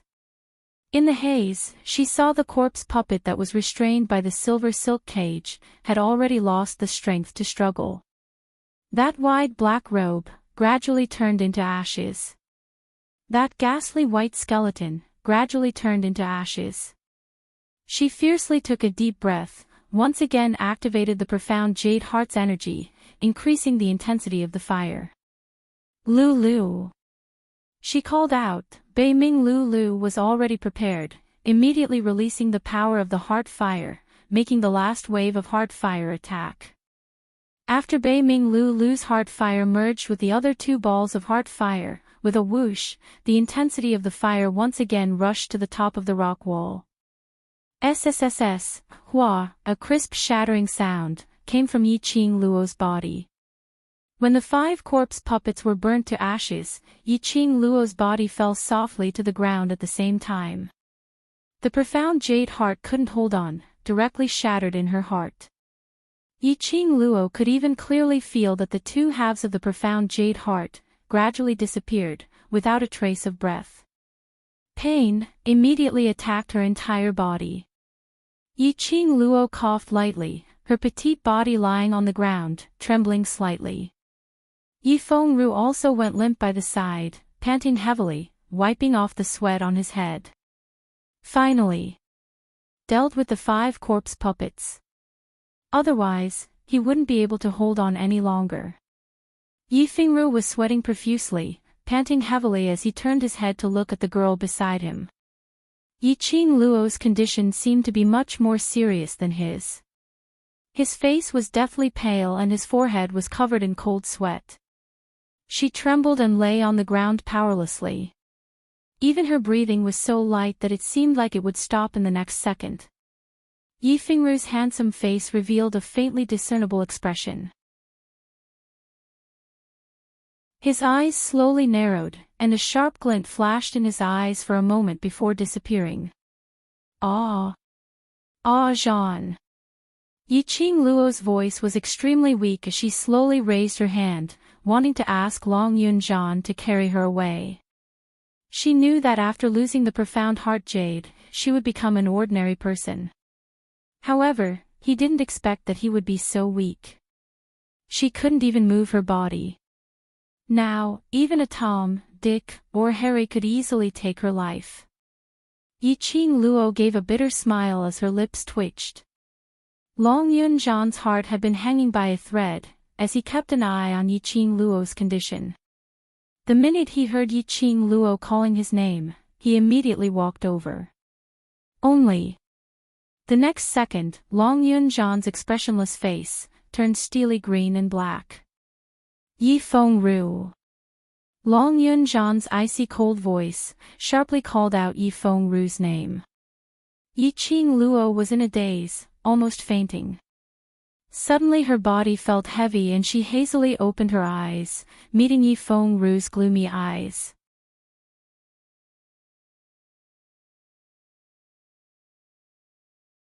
Chapter 838. Yi Qing Luo's slender brows creased slightly as her charming eyes flashed with a biting cold glint. What do you want to do? The corner of Yi Fengru's mouth curled up, his gloomy eyes filled with madness. The Death God mercenary group's purpose for appearing here, aren't you very clear? For the Phoenix Ring. Yi Qing Luo's complexion instantly turned paler. Yi Fengru wanted to take advantage of her weakness to steal the profound Phoenix Ring. He didn't want to think too much about it. Yi Fengru had already used his actions to confirm his thoughts. Yi Fengru grabbed Yi Qing Luo's arm tightly, his fingers nimbly pinched the profound Phoenix Ring on her index finger and tugged hard. Despicable. Yiqing Luo gritted her teeth and spat out 2 words. She didn't have the slightest bit of strength to struggle. The sharp pain in her heart made her lose the strength to struggle. This was the profound phoenix ring that Dmo Xian had given her. No one could take away the profound phoenix ring. Yiqing Luo bit her lower lip tightly, trying to use the pain to raise her spirits. Long Yunzhan wanted to step forward, but Yifeng Ru used Yiqing Luo's life as a threat. The mercenaries of the World Mercenary Group didn't dare to act rashly. The current Yiqing Luo, anyone could tell that she was so weak that she had no ability to retaliate. Their hearts were burning with anxiety, and their eyes were filled with hatred and resentment as they looked at Yifeng Ru. This was the kind of person who burned the bridge after crossing the river. Yifeng Ru kept twisting the profound phoenix ring. Yiqing Luo's fair fingers were already covered with circles of red marks from his rough actions. But the profound phoenix ring was still firmly on Yiqing Luo's index finger and there was no way to remove it. 7th sister, I advise you to be tactful and hand over the profound phoenix ring. Otherwise, don't blame me for being heartless. Yifeng Ru's eyes were filled with madness.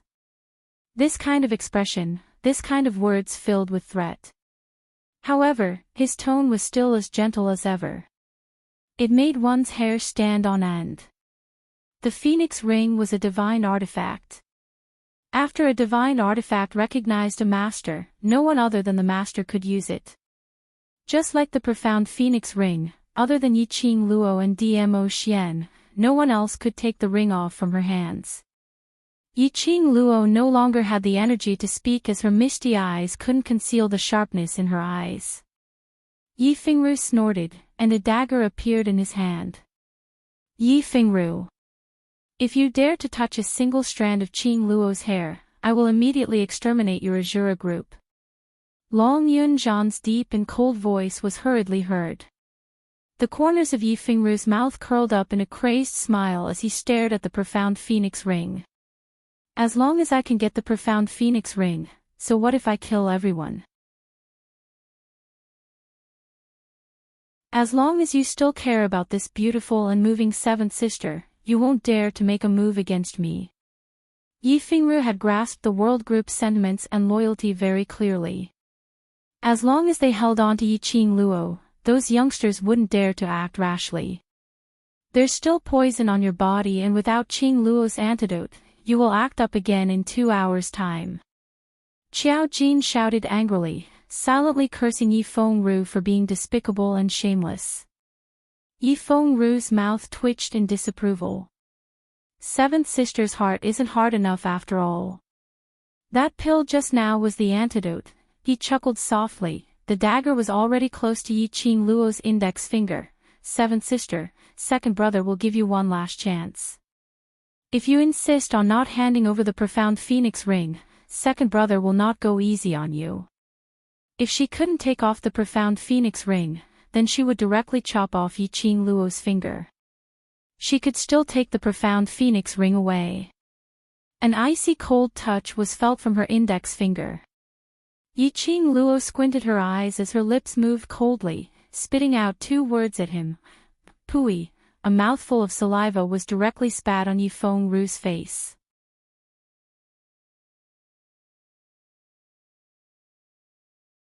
Chapter 839. Feng Ru. Stop it. Nangong Firen held onto her arm weakly as she struggled to stand up. However, Yifeng Ru seemed as though he couldn't hear anything from the outside world as his gaze turned sharp and his actions didn't hesitate at all. Roar, roar, roar. At the critical moment, a sharp and piercing beast howl broke the silence of the tomb. They saw a black shadow leaping past everyone's eyes. Under the illumination of the luminous pearl, everyone could only see that sharp fangs, glistening with flowing light. Red blood slowly dripped down along the teeth. Sliding down the throat, it was extremely enchanting. Ah! A miserable shriek was heard from Yifeng Ru's mouth. In everyone's line of sight, a huge leopard with shiny black fur and a body as black as ink appeared. It opened its mouth and its sharp fangs viciously bit onto Yi Fengru's wrist. That pair of brown beast eyes were opened wide like bronze bells as it was filled with the leopard's fury. It was Shi Ju. The world group's mercenaries heaved a sigh of relief as their suspended hearts slowly sunk. Yi Qingluo's lips twitched helplessly. Her Shi Ju had rushed over to save her. The minute they entered the tomb, she released Shi Ju and went around to check on the surrounding situation. But before Shi Ju returned, the tomb collapsed and they fell into the middle layer of the tomb. She had not expected Shi Ju to follow her scent and find its way over. Wait a minute. Found its way over. From the periphery of the tomb, it directly came to the bottom layer. Which meant that Shi Ju had found the exit to leave the tomb. Yi Qingluo's eyes lit up slightly. Let go. Beast! Yi Fengru's miserable shriek was still ringing beside her ears. His wrist, along with that dagger, was bitten by Shi Ju. The dagger broke into pieces as it fell onto the ground. Unfortunately, Yi Fengru's wrist was bleeding continuously as the intense pain stimulated his consciousness. Sometimes it clenched its teeth tightly, cutting his skin and stirring his meridians. Sometimes it loosened its teeth and used that smelly tongue to lick the blood that seeped out. Heaven, the world group, let's discuss this. If this goes on, Yi Fengru's hand will be crippled. Nangong Firen's voice trembled as she used a negotiating tone. Let Yi Fengru go and our Azura group will give you an explanation. Bah! Qiao Jin spat fiercely. Earlier when that scoundrel Yi Fengru wanted to chop off Qingluo's finger, why didn't he think that Qingluo's hand would be crippled? Even if Shi Ju didn't bite off Yi Fengru's hand, the coin dart in my hand wouldn't let him go. These words were echoed by the world group's youngsters. Just based on what Yi Fengru had done to Yi Qingluo earlier, even if he were to die 100 times, it would not be enough to vent his anger. Shi Ju. Kill him. That's right. Eat him alive and swallow him into your stomach. The mercenaries of the world group roared with righteous indignation. Shi Ju's copper bell-sized eyes blinked as it looked at Yi Qingluo, as though it was asking, "Can I really eat him up?" His brown eyes were filled with innocence. His mouth was biting on his bloody wrist. No matter how one looked at it, it was strange. Yi Qingluo wanted to laugh, but she didn't have the energy to do so. She just moved her eyes lightly, indicating for it to let go of Yi Fengru. Shi Ju obediently bit Yi Fengru's arm and threw it towards Nangong Firen's direction. Following that, it lowered its head and picked up Yi Qingluo's petite body as it leapt back to Long Yunzhan's side. Long Yunzhan swiftly caught Yi Qingluo. Bei Ming Lu squeezed forward and helped to take Yi Qingluo's pulse.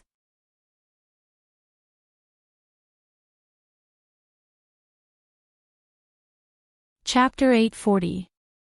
The minute she said that, Bai Ming Lu stopped.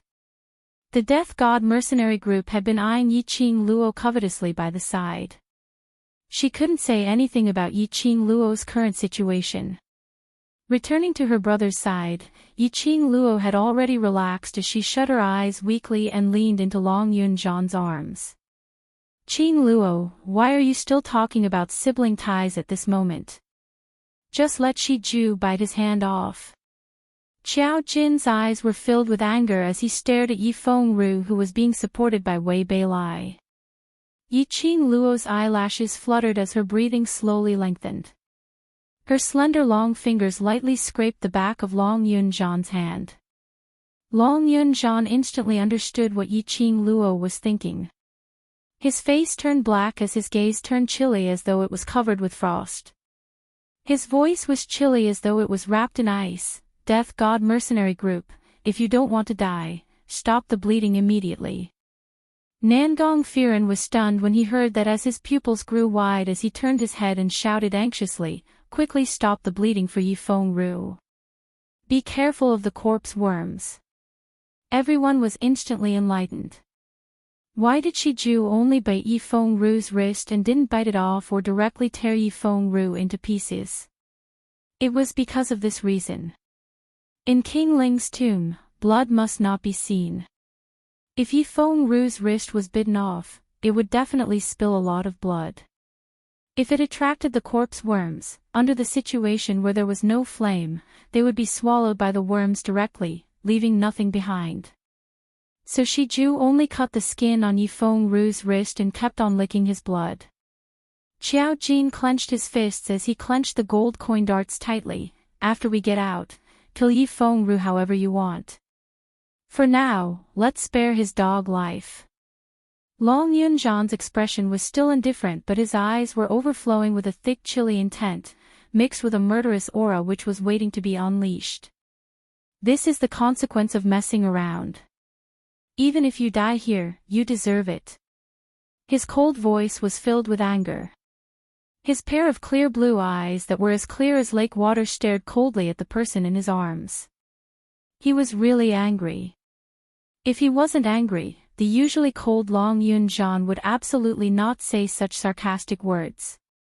Yi Qing Luo knew that she was in the wrong and simply didn't have any energy to respond. How is she?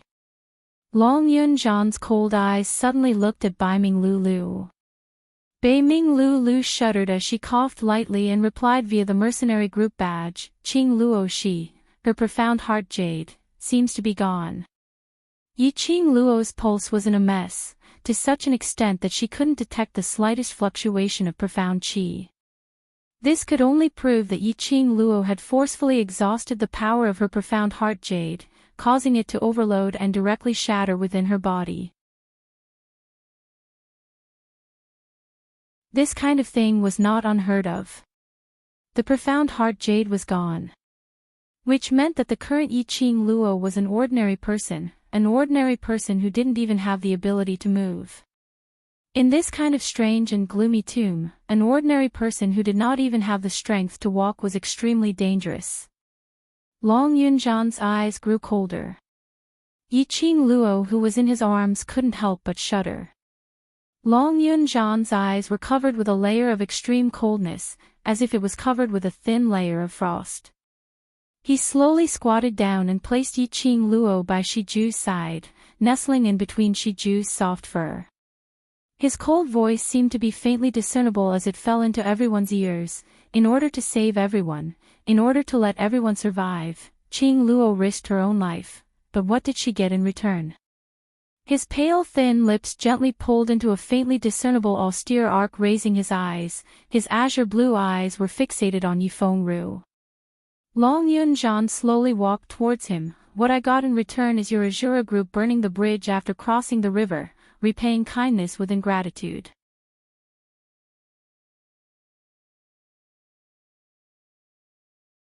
Chapter 841.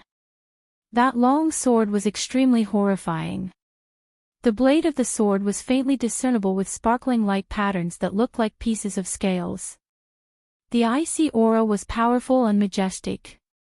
It was as though a ball of cold current was spreading from Long Yunzhan's feet.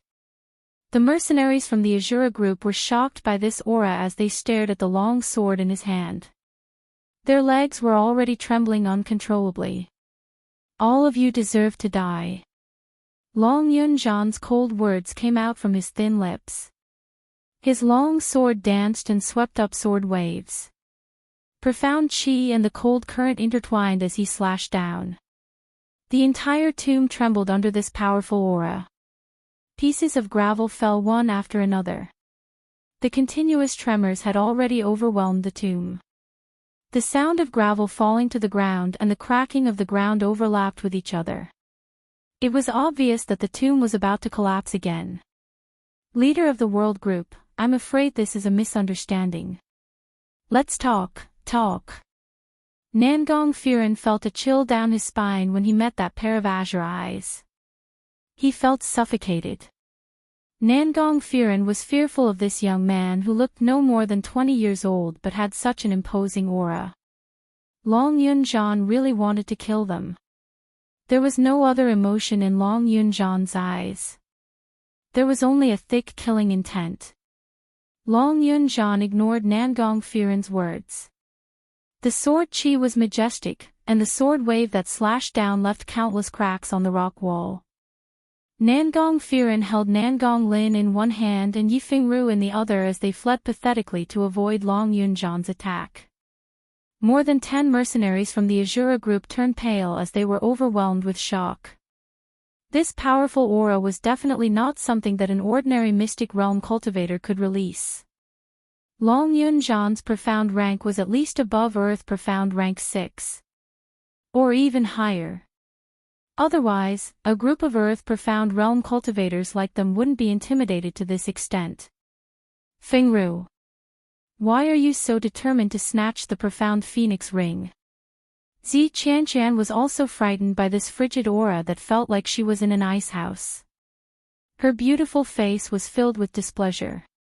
From the beginning, Yi Fengru was the one who wanted to snatch the profound phoenix ring. Leading the Azura God Group's 30 over elite mercenaries, under the pretense of accepting the outer mission of the Ling King's tomb, in actual fact snatching the profound phoenix ring from Yi Qing Luo's hands. Even though the ring belonged to the Overlord. But after all, this divine relic had already signed a blood contract with Yi Qing Luo. Other than Yi Qing Luo, no one else could remove the profound phoenix ring. Moreover, in this kind of dangerous situation, they needed to rely on Yi Qing Luo to have a chance to leave the Ling King's tomb. Why? At this moment, Yi Fengru had to make a move. Wasn't this forcefully breaking the hearts of the two mercenary groups that had finally prepared to cooperate with each other? It wasn't just Zi Qianqian who didn't understand what Yi Fengru was thinking. Even Nangong Firen, who had been Yi Fengru's classmate for several years, couldn't figure out what Yi Fengru was thinking. I was the one who stole the ring, and I was the one who threatened Seventh Sister. If you want to kill me, come at me alone. Yi Fengru panted heavily. His gloomy eyes stared unblinkingly at Long Yunjian, who was filled with killing intent. He patted Nangong Firen's shoulder, indicating for him to be released. Fengru. Nangong Firen's brows creased slightly as he shouted out Yi Fengru's words. Following that, he deliberated over his words. There are many worms in the Ling King's tomb. If we were to fight here, it would only cause both of us to suffer. In the end, we will be devoured by the worms. Let's talk about everything after we leave the Ling King's tomb. Long Yunjian's long sword, which was covered with scales, kept buzzing as it vibrated gently in his palm. His azure blue eyes were filled with rays of blue light, which contrasted with the blue flowing light of the long sword, which made the coldness and callousness in his eyes even more obvious. Azura God Group's words turned a deaf ear to them. You're tuning into the LoveLore Library YouTube channel. We're so grateful for your support, and don't forget to subscribe to join us on this incredible journey through captivating stories. Your generosity through donations truly makes a world of difference, as it's the primary source of revenue that allows me to expand and enhance this channel for you. Thank you from the bottom of my heart for being a part of this adventure.